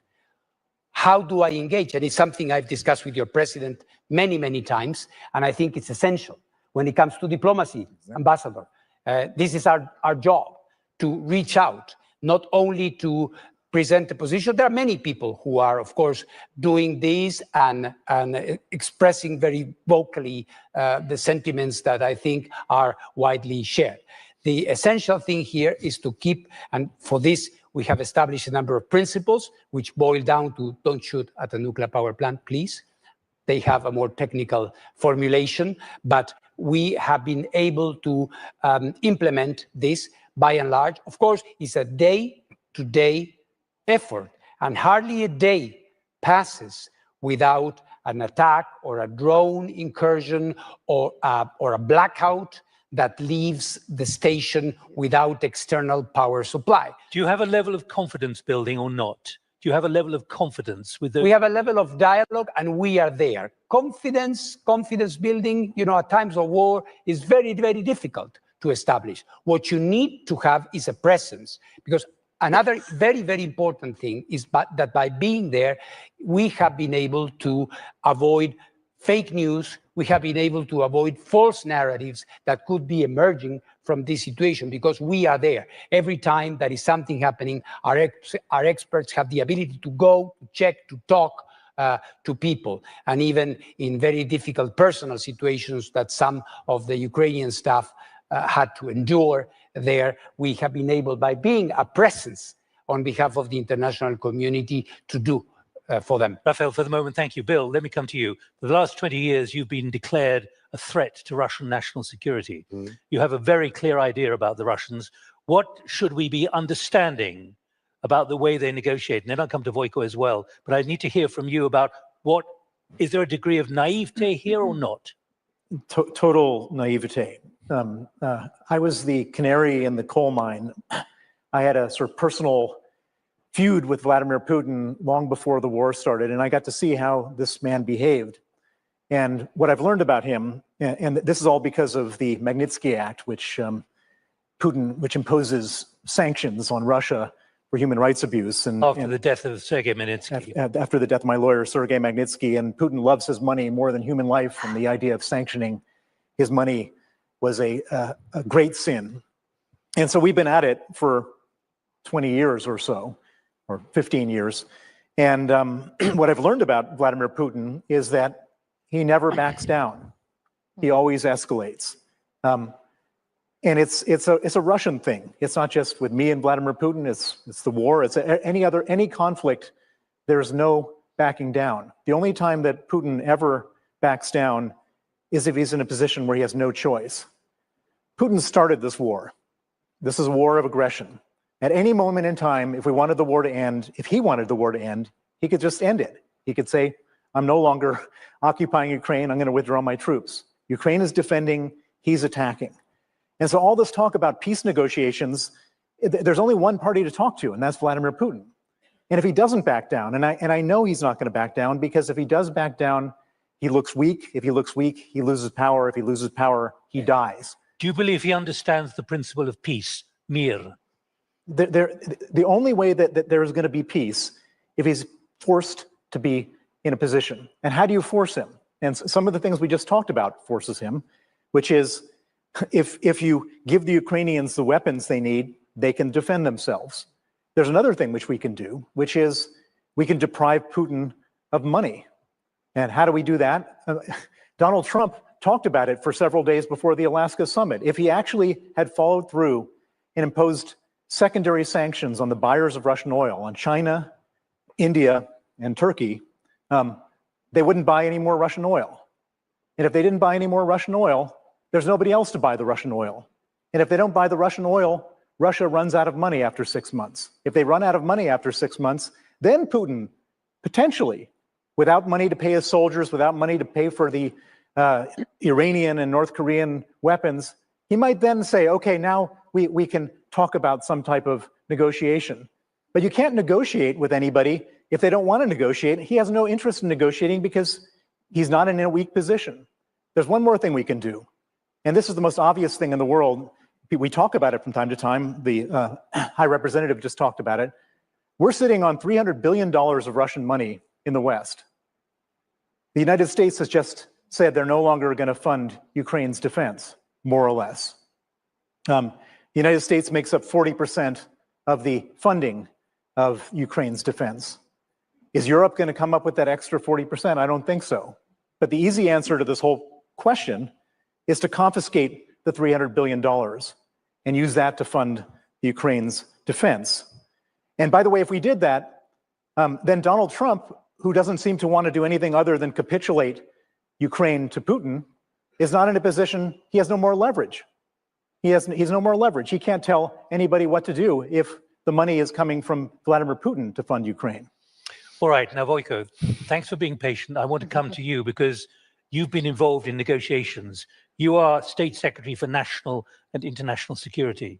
And there was a remarkable spy swap which took place a year ago after you arrested two Russian agents, sleepers, in 2022. Correct me if I'm wrong. And you and others of your colleagues were involved in incredibly secret discussions which involved several Russian agents in other parts of the world. Help us understand what it is like to deal with them and what you were trying to work out and how you were trying to be bluffed, and who you were dealing with, and therefore how effective negotiation can technically be with the Russians. Well, thank you. Luckily, there is a book out already. So, Oh, the swap. yeah, so it was called But Swap. not everyone can read it in 10 minutes. It's stressful. It was stressful, and like Bill said, I mean, they put on the table everything they wanted, and we had to put on the table everything we had. Which included an assassin in Germany. And that assassin was the hardest part, but we had to put it in the deal because otherwise there wouldn't be a swap. Swap for innocent people. Okay, we gave a murderer to swap for innocent people, journalists and other innocent people. The Wall Street Journal correspondent. Yeah. And for a girl that was arrested and we freed her, that got 8 years of prison for just putting the papers in the supermarket against the war. 8 years. We released also her. But what was the most stressful thing was that, I will stop there because there, everything is in the book, I don't want to. Yeah, but summarize the book for us. Book is good, but don't believe everything that's in the book. So it's a little bit romanticized, but that's okay. It always happens that. No, but the most frustrating thing, this is a good stage to tell it, was that me and my prime minister prepared the previous Munich security conference. That's a year and a half ago. Yeah, and we had a scheduled meeting with Kamala Harris there. And we were also to talk about the possible preparation to the swap that at that time was extremely secret. Just a couple of people in the world knew what was going on. But what happened there just one day before? Navalny died. And we knew it was a message for us. And it wasn't easy to survive that day. No, knowing that you was doing something that you will have to play along what Putin will demand in a very hardball way. We stopped working on the swap for at least 6 months. We had to. But then when we restarted, it was a serious job, a serious business. I never negotiated with the Russians directly, but I can tell you that— Your colleagues did. Yeah, intelligence and services do that extremely well, without a problem, let's say. But let me tell you that with Putin is one of those men who, when he will die, they will put him on the tombstone. Here lies the man that was always right. Always. He will never admit that he is wrong. He will never admit that he made a mistake. So how can you deal with them? And this is a real problem. And when I see the possible solutions, and I like to speak about those possible scenarios, I can only foresee 2 possible plausible scenarios to end the war. Do you mean end the war or stop hostilities? I mean, usually all the wars, before there is a peace agreement, stop with the ceasefire or stopping with hostilities or whatever. Here we have the strange demand of Mr. Putin to end the war with peace agreement without ceasefire. How does that work? You know how it's usually called, that situation? Capitulation. I was in a war in Slovenia. First, we achieved ceasefire with Yugoslav army, and then we went to negotiate on Brioni Island with them. The same with Croatia to end the Croatian war. And when the Croatian war stopped, there was still part of Croatia, Posavina, that was 10 years under the protectorate of United Nations. So what we were trying to do with Putin was to have a ceasefire, to stop the killings on the ground, and to continue the war with diplomatic means instead of arms. So here are 2 possible scenarios with Mr. Putin. One is Finnish scenario, I call it, because one of the reasons Mr. Stubb was there in Washington was also the story of his country, who was attacked by a Red Army in '39. It was called Winter War. Finns bravely fought the Russian army. They stopped them, but the war ended with the cession of the territory from the Finnish part and the guarantees for their sovereignty on the other side. Then they were neutral, and today they are a member of NATO. But this is the scenario when Ukraine goes along and when Ukraine decides on whether this scenario can happen. The second scenario is Korean. Stalemate. Stalemate, Korean stalemate. The war continues technically. Hard freezing the front line and put the boots on the ground, because sometimes we are too reluctant even to speak about possible boots on the ground, while North Koreans have no trouble to put. But you're talking about the continuation of a state of war. No, I'm talking about there was, as you remember, there was stop of hostilities. There was on the 50th or the 51st of there. If there is no other way, we will prevent the majority of Ukraine, and we will, unfortunately, this is scenario. I'm not advocating this. The Finnish is much better. And then we will have a new Iron Curtain in Europe. New Iron Curtain, where on the European side, we will live our European life, and on the Russian side of the Iron Curtain, they will live their Asian life, because this is how it will work then. Right. Let's pause at that point. Okay. Because I want to invite each of you. You've all come to the session with different ideas and different thoughts and different perspectives. I'm just going to ask for people who'd like to come in. There are 4 microphones, and I'd like you to command a microphone to come to you, because then I will come to you in about 5 or 6 minutes. But I want to get it organized so we can make best use of time. Alexander, you wanted to come in a few minutes ago. Do you want to comment on anything you've just been hearing? Yeah. Particularly what we've just heard from Jukka. Yeah, Putin never will agree for negotiation if he will perspective to win in battlefield. That's why I agree with my colleagues from NATO. NATO is an extremely important part of this process to how we gain peace, because if we equip Ukrainians with high technology weapon, and Ukrainian army is the base for future negotiation and peace negotiation. If we will support army, it gives possibility for justice, peace, for long-standing peace. Without it, we cannot reach it.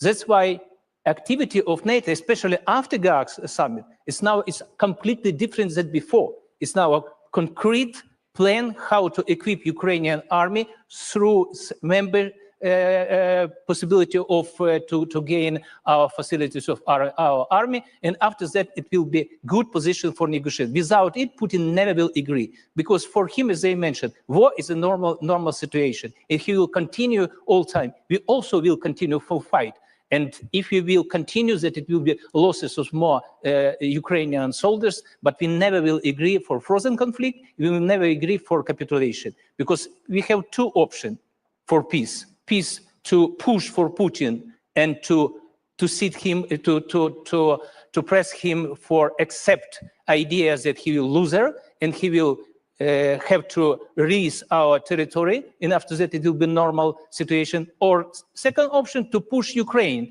to accept capitulation, and after that it will be chaos in all of the world. That's why we all interested to support Ukrainian army is the basic position for future negotiation, and through all activity we push Putin to recognize this situation. Without it, we can never reach the peace. Baiba and Radmila, what's your reflection of what we've been talking about for the last 45 minutes, about whether this is a path which is developing? In other words, the garage door could somehow be made open to some kind of process, but I don't sense any kind of optimism here or positiveness among all of you and others elsewhere, and indeed from the High Representative. Various scenarios are possible. Remember, Germany was divided. Remember, Baltic states were occupied. And we were told, oh, don't ask for full regaining of independence. You know, you're going to destabilize and this and that. So we knew what we were doing. We knew that we were right, that we could do it, and we did it. My first portfolio in the foreign ministry was Russian troop withdrawal portfolio. As a young lawyer, state sovereignty issues, and we did it after 50 years of occupation. My parents were born in the 30s when Latvia was independent. So regaining territories, regaining people, regaining statehood is possible. Uniting Germany was possible, but it requires force. It requires to be strong ourselves. So 5% for defense is not a joke. We need that because that is the first precondition. It requires transatlantic unity. It requires strong Ukraine, and it requires pressuring, butchering Kremlin to believe that he's weak, and there is no other option. Yeah.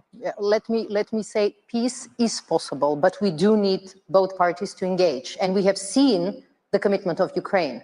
They are prepared to negotiate for peace. We haven't seen the commitment from the Russian side.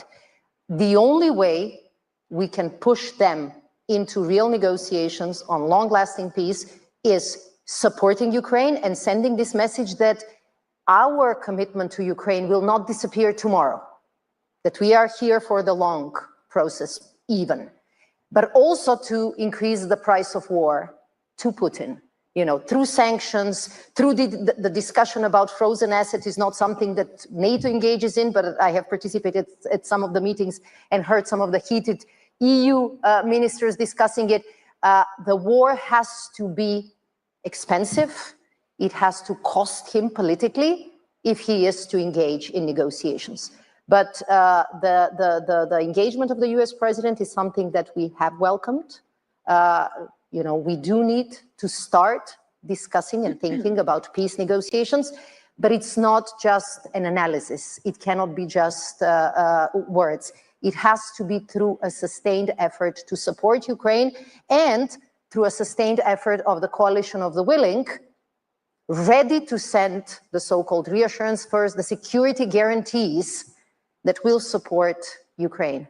Without these elements, it will be very difficult. But there is a chance, and we have to do our best, and we have to deliver on our side, from our responsibility, so that Ukraine can really negotiate from a position of strength. Rafael, can I just ask you, do you feel at every stage you are dealing with Putinistas, right from the top to the bottom, on something as so important as nuclear security? People who only think like him. Well, I think they do understand. We should not forget that Ukraine and Russia are nuclear countries, are countries that have vast nuclear infrastructure. For Ukraine, is a lifeline, really. Without the 9 remaining nuclear reactors, the whole country would have collapsed. And I think the way in which the energy infrastructure has been kept in very difficult circumstances has been really heroic. I think, but engagement is necessary from our technical point of view, because it is obvious that without that, the possibility of reconstruction would be impossible. Now we are working also on reconstruction. We were just in Rome a few weeks ago, and the IAEA is supporting Rivne, Melnitsky, South Ukraine, and at Khmelnytsky, the construction of two new units that are going to be built to ensure the reconstruction. And it's very important that we have these dialogues, for example, with the regulators, where you can, Russian regulators, for example, nuclear regulators, when you can expose the kind of things, the kinds of issues that are perhaps too technical or boring or discussing here, but which are being fleshed out and discussed with them in terms of the consequences of certain things happening. Thank you very much. Right, who's got the microphone? Yulia from Ukraine, I think, please. And also Nicola from North Macedonia, I was told about. A quick intervention, please, from you. Yes. So as you mentioned, I'm from Ukraine, and no one wants peace just peace more than Ukrainians. But I want to move our discussion even farther. What after peace? What after peace agreement, no matter how, it matters how it will look like, of course. But the question is how the Europe and the world will engage with Russia strategically after this peace. Because Europe, the US, were trying for a long time from the fall of the Soviet Union to engage with Russia economically, diplomatically, and there were assumptions that it will help. All right. Okay, good. Nicola from North Macedonia, where are you? Please. Thank you. So it is a long road to peace, and we've discussed this, but on that road, there is a second question that follows, I think, every single one of us, and that is the ancient norm, which is inscribed in Article 4, in Article 2, Paragraph 4 of the UN Charter, the prohibition of the use of force. And my question to the panel is, how do we, on this road, also revive the values and the norms of international law, and especially the ancient norm of the prohibition of the use of force? Thank you. You're raising what the Deputy Prime Minister and also the President raised very explicitly this morning. One more, have you got a microphone? Who else has got a microphone? Get a microphone, please, over there, please. Thank you. Tell us who you are, please. My name is Petre Claudiu Platon from Romania National Administration Association. I have a question for Bill, because he pointed out the question about the money, Putin's money.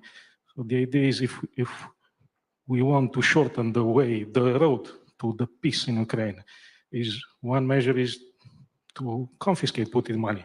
Why don't we do it? All right. Are we afraid? Bill, why? The bear that we will hurt him? Thank you. Your business is asset management. Why are we not doing it? We're not doing it because we have a lot of government officials. So actually, let me step back. After the war started, me as a finance guy, I said, how can I contribute to helping Ukraine? And I said, the obvious thing is to confiscate the 300 billion. And I've been working on that for 3 years, and I've met with many government officials, parliamentarians, etc. And what started out as a complete non-starter, everyone said it's against the law.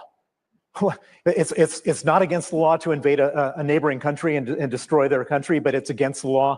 They're protected by sovereign immunity, supposedly. And I said, okay, well, if that's the case, why don't we change the law?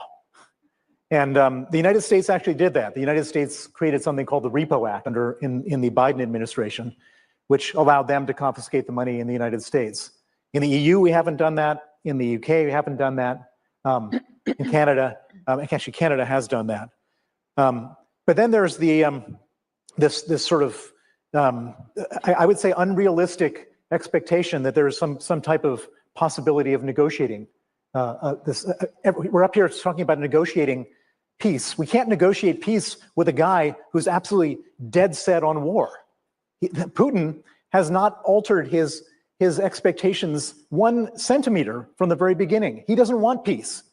And so if you go around the European Commission, they're all saying, well, you know, we need to hold this back for discussions about the reparations at the end of the war. There's not going to be reparations of a country if Russia takes the country. Mm-hmm. And so, having said that, since I started this whole thing, we've moved quite a bit, and everybody has agreed. Okay, it's not legal to take the money, but we can take the interest on the money, which is no more legal or less legal than taking the money.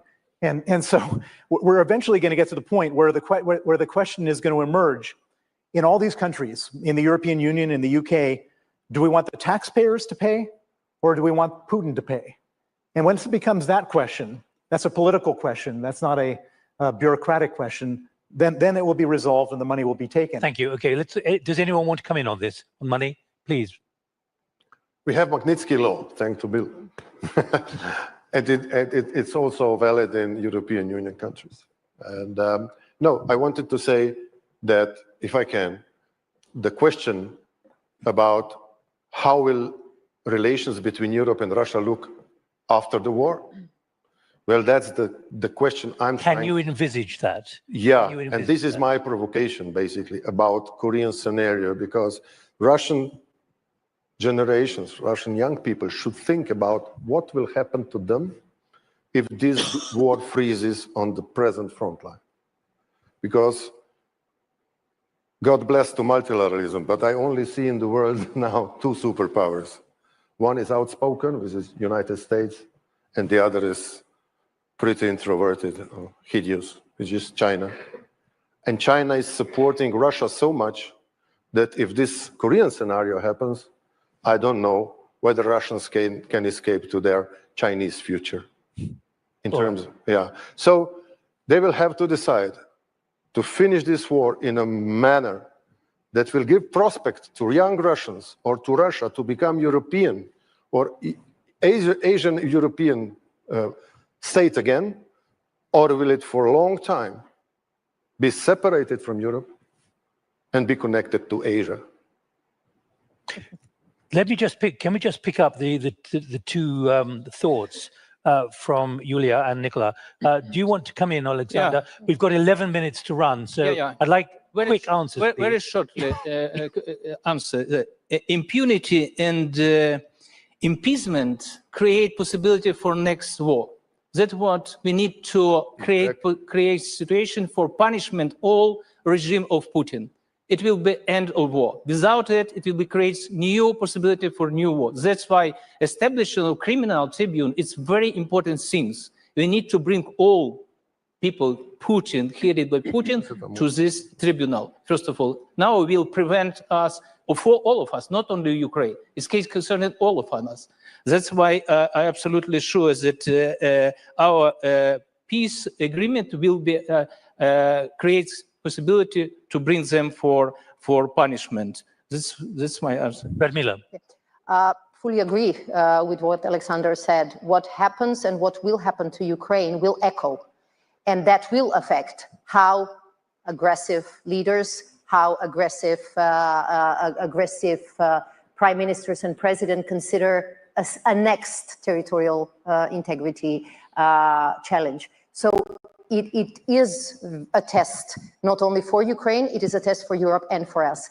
But on the issue of how do we define our policies vis-a-vis Russia in the future, I think what has happened, at least in NATO, and I think what happens in EU shows this as well, is that even if the war in Ukraine finishes tomorrow, nobody expects that we will go back business as usual pre-2020 or pre-2014, because the confidence has been lost, and all the people or politicians who were preaching different narratives were utterly proven wrong.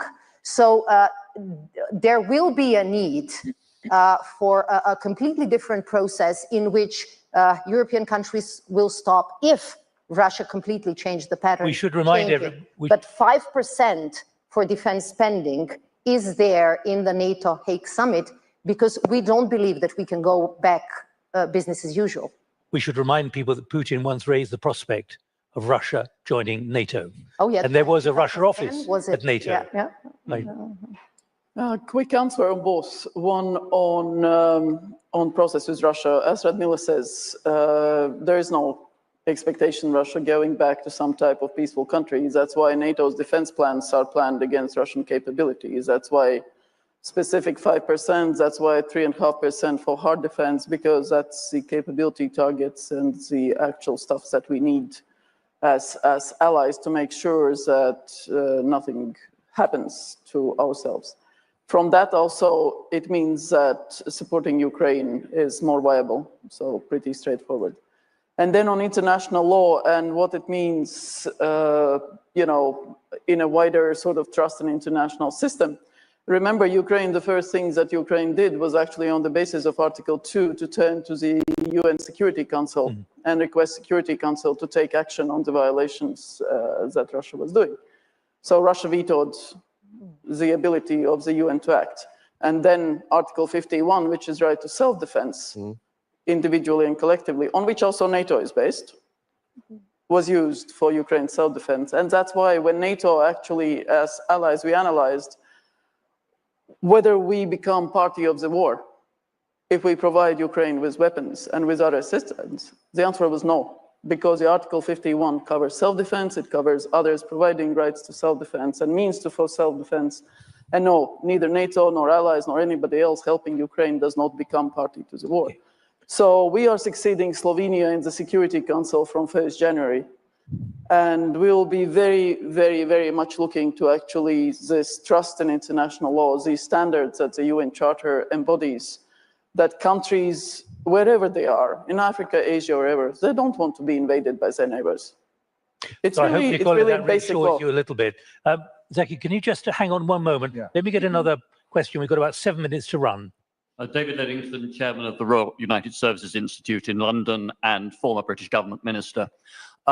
Given that there are some capabilities, notably intelligence sharing, where the Europeans cannot just substitute for what the Americans provide, what are the arguments the panel think most likely to persuade not only this president, but the political leadership of the United States over the next few years that they should remain committed to keeping Ukraine strong and in the fight, rather than, to use the phrase, walk away?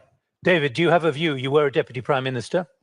My view is that your starting point has to be that the Europeans need to show that they are taking a bigger share now. But I think my view is that the tactic of being frank, sort of deferential to President Trump is probably the right one, however humiliating it may be at the moment. But I hope that whether it's Starmer or Macron or Merz or anybody else, are privately really dedicating themselves to make us less dependent on the US for help for Ukraine, insofar as we can do that. But some of this will take 10 years. All right, the diplomacy of flattery. Who else? Can I who else would say like to, can I just check? on the Intel? Can I just check if anyone else has a microphone? Where? Okay, I'll come to you in a moment. Good, please. On the Intel, just a quick add-on to what David was saying is that it's a mutual action. There's so much that the Five Eyes get from the other partners, actually, without knowing that is coming from others. And the sort of fusion of all that Intel knowledge, the understanding of that Intel knowledge, what Ukrainians are doing, but also using, there's a lot of joint sort of benefit that is being drawn, and I'm not even saying what the relationship is with Turkey and others for the situation in the Middle East and so on and so forth. So it's you cannot take one letter out of the wider equation on the joint Intel work, because security interests and threats are not just in one. Just one sentence. This is one of the reasons. There are several reasons why on the security guarantees the discussions are ongoing, including a US involvement. And we do believe that these robust security guarantees are the right message to Ukraine, the right support to Ukraine, but also a right message to Moscow. Thank you. One question here, because I realize you have to leave in about 4 minutes to get a plane. I am Ukrainian refugee, and my question, in my opinion, is this main important section in Bled conference now, because if Ukraine fall, didn't exist any option for optimistic European future. This real, just now, like 1939, and we are, and in my opinion, a lot of country, a lot of politics did understand this, playing the political game. Or I live in Slovenia from where it started. For example, in Slovenia, very strong Russian propaganda. And I listen to this politics second year. Every year, support young Russian, good Russian. And I'm not my question, why? Why politicians didn't understand serious of situation? All right, in the limited time we've got available, let me put that to the politicians. You don't fully understand the enormity of what is happening. Not only Slovenia, it is this brave country. We've got the message. Yeah, please. I can answer you by Ukrainian or by English. Yeah, it's not so right, because all countries support us. You can compare the first stage of war. Putin occupied huge territory of Ukraine. You can compare to last year. It's a smaller pass, absolutely minimum. It means that through support of international community, we upgrade facilities of our army, we can reject attack of Putin. That means that politicians understand. Yeah, as I mentioned before, it's a different speed of understanding, different readiness to support. Somebody immediately give us assistance, but somebody postpone, etc. But nevertheless, it's normal way, because you're going to bring all together. It's a difficult task, but nevertheless, 3.5 years we stand, we fight, and we will win. Miller. Thank you for these words. I mean, here are the people who are convinced. What we call upon when we use these pleas, we say Ukraine's security is really our security. And also our deterrence and defense is an attempt to support Ukraine. But this is why I will use your question again to plea all allies and member states present here, please find a way in these crucial times, while the attacks in Ukraine are harshest and very much civilian oriented, we have to pull our weight and we have to help them. Is it through Pearl, through direct assistance to drone industry in Ukraine, or in any other way, bilateral, multilateral? It doesn't matter. It is important that this life-saving ammunition and air defense reaches Ukraine, and this is how we help them. Zuki, final thought, and then one more intervention, then I have to wrap it up. Yes, I mean, I just wanted to come in the previous round to somewhat challenge the assumption that Russia is not interested in peace because it is not in a weak position. I would like to challenge it in a positive way, because I mean, if we put things into perspective, we can easily see that Russia is not in a better position compared to 2022. I mean, what was thought to be a few weeks of special military operation is now a full-scale war in its 4th year, with huge economic and human losses for Russia. And as far as I can see, the sanctions are also biting. So there is indeed a real prospect for peace. But I mean, it's all about how we can induce or compel the parties to come to the table. And as to what we can do, Europeans and the US, in that, I think we have a significant role to play with the necessary sticks and carrots.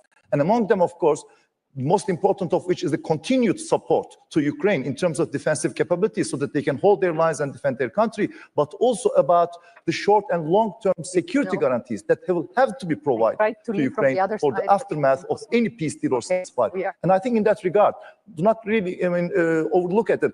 The capability of the willing countries set up by the Europeans at the beginning of this year has already drafted some detailed military plans for that purpose. And in response to the question that is provided by the gentleman behind, the US administration recent decision to support and contribute to these plans is, I believe, an extremely significant step, which I hope might make it easier for both parties to take those hard and bold steps that can pave the way for a final, fair and lasting peace. Thank you, Zuki. Yeah. Just a final word. I can't imagine Turkey recognizing the north of the Black Sea as Russian. I really cannot imagine. We have always said that, I mean, our firm support to territorial integrity and sovereignty of Ukraine is steadfast. That will never change at all. And we repeatedly condemned Russia's invasion and annexation of Ukrainian territories, and we said we will never recognize that from the very outset in 2014. But also that shows the wider scope, how much unity there is, not only in NATO or in the EU, but around the world. I have heard those same sentences from the others in the Middle East, in Africa, in Asia, and so on and so forth. Because at the end, we are in it together. There is a basic rule that we need to observe. And the fact is that as far as NATO allies or Ukraine or others is concerned, Ukraine was fighting the war before 2014. It was a sub-conventional war because Russian warfare doctrine is one. It's not only conventional war, it's a lot of sub-conventional. Because they are trying to get their objectives, and that's the cheapest way how to get it, to get influence, to get control through other means. Economy, propaganda, corruption, cyber, hack and leak, and that is what will continue. So the answer is that we have to recognize there's a Russian warfare doctrine that is turned towards us, against us. Right. And maintaining that ability to make our own decisions is crucially important. Look, thank you all. Radmila had to leave because there's a plane at in an hour from now, and we can't stop the plane. Alexander, I hope we've been frank enough to justify the discussion that you wanted. That you're not going to go back to Kiev saying, actually, they bottled out when it came to these very, very difficult questions. But I'm not convinced that peace is anywhere close at hand at the moment, judging by what, and we have a shaking head there. But we believe so we've tried to illuminate it. When this was decided to have as a panel, no one could have known that there would be Anchorage, and then there would be the extraordinary events in the White House 2 weeks ago. And as far as I'm concerned, or I know from my iPhone, nothing has been announced today of a meeting between Putin and Zelensky. So where are we? well, the day is yet to be finished, but the 2-week deadline is still ticking. Thank you all very much indeed. A lot of a great variety of perspectives, which I've tried to knit together. Thank you for your contributions from the floor. And I invite Ali back. Thank you so much, Nick. Thank you. Thank you. And thank you, everyone, indeed. Long road to peace. Thank you, Nick, as always, a stellar job. Thank you to our distinguished panelists for this very insightful debate. If I can ask the gentleman to slowly vacate the stage, because we actually have one more important item here left on stage. I'm going to wait just 5 more seconds, merhabalar, nasılsınız, until we get going with the presentation of the BSF Distinguished Partner Award. That's something I'm sure you don't want to miss. Just waiting a couple more seconds until the gentlemen clear the stage. Great to have you with us. Thank you so much. Could I kindly ask you to clear the stage, because we actually have one more item left here on the agenda, namely the presentation of the BSF Distinguished Partner Award 2025. For those who were with us last year, remember that it was Yulia Navalnaya who received the Distinguished Partner Award. And to announce the recipient of the 2025 BSF Distinguished Partner Award, it is my great pleasure to welcome back to the stage the Bled Strategic Forum Secretary General, Peter Kirk.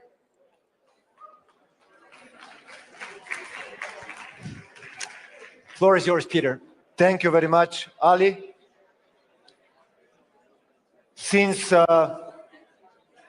it's the 20th anniversary of the Bled Strategic Forum, it's only fitting that we recognize those who contributed the most to the success of the forum, and that it became one of the most prestigious strategic events in Europe, but also in the wider international community.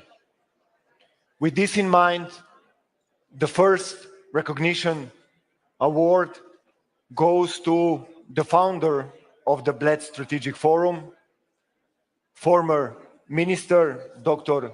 Dimitri Rupel, whose foresight and determination led to the organization of the forum in 2006, and because of him, the forum became what it is today.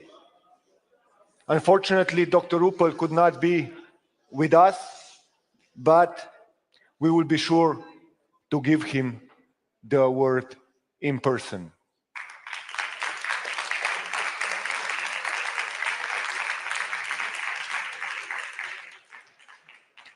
Next award is for those who preceded me and who worked with the passion, courage, and dedication in order to make this event happen from year to year. We are going to honor and recognize the work of the former Secretary Generals who have been bold enough to take this function and make it what it was or what it is today. Before I call them to the floor, I would like to invite the Minister of Foreign Affairs of Slovenia, Ms. Tanja Fajon, to come to present the awards.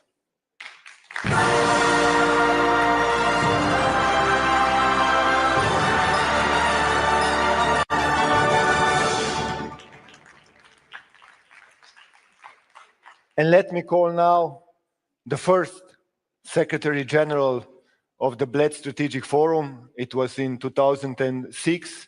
My dear friend, Ambassador Daria Baudaš-Kuret. Please, Ambassador.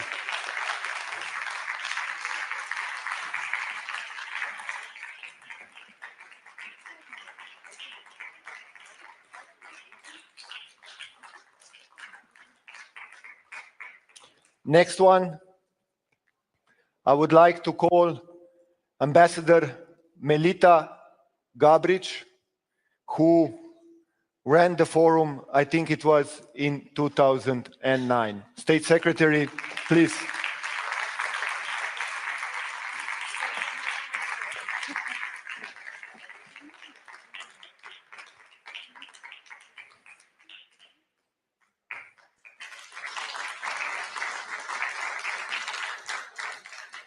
Next one is also my dear friend, Ms. Miriam Mojgan.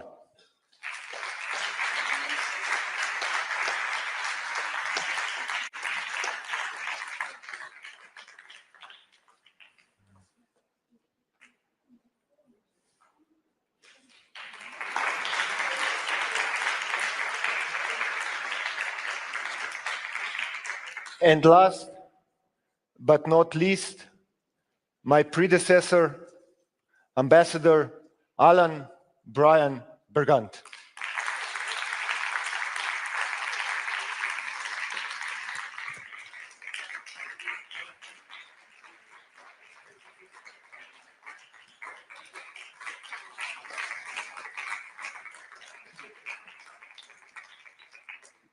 Thank you very much, former Secretary Generals. Without you, we wouldn't be standing here in this hall. And now a special recognition to somebody who actually was not just present at all the 20 Bled Strategic Forums, but was working in each of them, ensuring that the forums are being done in orderly and efficient manner. When I see her running around the festival hall every year, I know that the forum is going to be great. And until she is going to run around, I hope I will also be here, because without her, the things just wouldn't work out. Let us honor Alenka Gigon, member of the Protocol Department.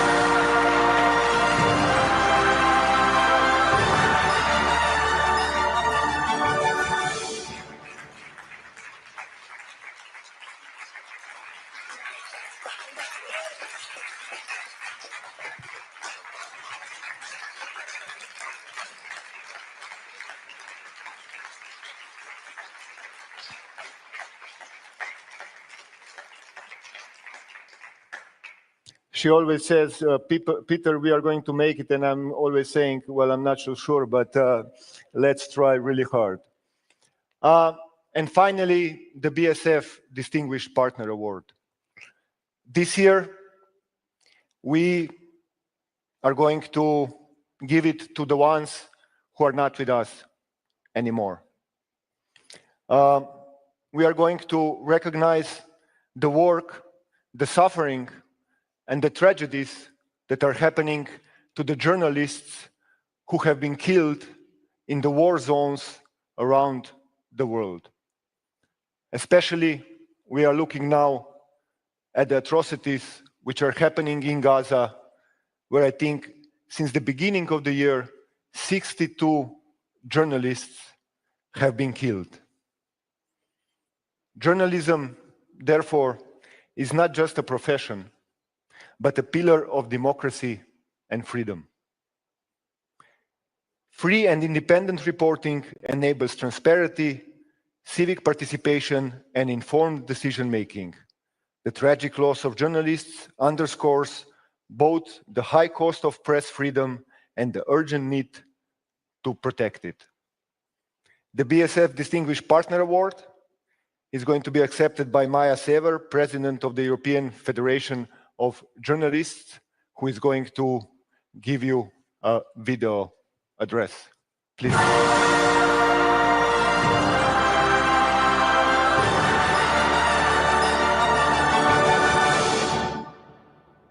My name is Maja Sever, and I'm a journalist and President of European Federation of Journalists.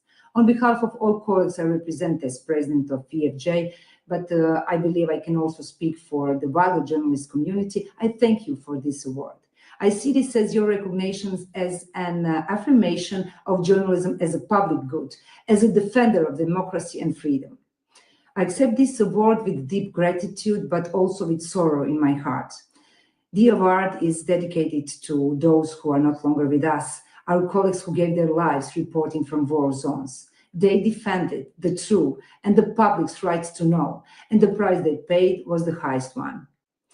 I can say from my personal perspective and experience that war reporting is the hardest part of our profession. Every war is terrible, but thanks to journalists, the world knows the truth about those horrors. These days, we can not only see the journalists are dying on the front line, but they have become target. In the past year, more than 120 journalists and media workers were killed on assignment. From Gaza, we saw entire new teams being killed. All of them were human beings, with families, plans, and dreams. Mariam, Mohammed, Heba, and many others reported until their last breath, with the camera and the pen in hand, so that the world could see the reality of war. In Ukraine, we have lost too many colleagues. Our friends in Ukraine are exhausted by a war that does not end. That's why the EFJ, together with unions in Ukraine, opened 6 solidarity centers which provide daily assistance to colleagues on the front lines. We do not forget our colleagues from Belarus, those who forced to exile, or those unjustly imprisoned and who still continue to believe in the freedom of journalism. Their courage is equal to that of those on the battlefield. Sadly, the work of our colleagues in Serbia today also look like reporting from war zone. In that country, right on the border of the European Union, journalists go on assignment wearing helmets. In this war on the streets, journalists are the first to be attacked, and we must not turn our heads away.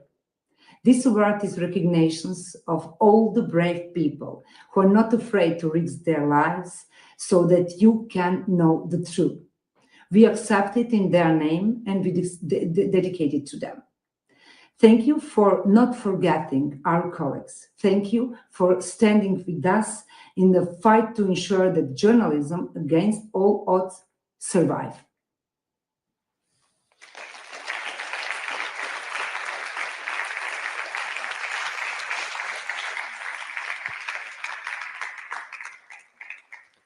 Thank you very much, Maya Sever.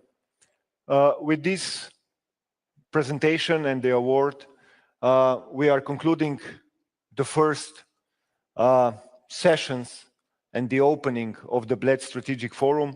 I would like to thank each and every one of you who came to listen to the debates and especially have been involved in the discussion on how we can make this world a better place. Thank you very much. Reception is at 8, followed by the night oval session, which is going to be very interesting on European identity. I hope to see you all there. Thank you very much. Thank you, Minister, for everything.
you.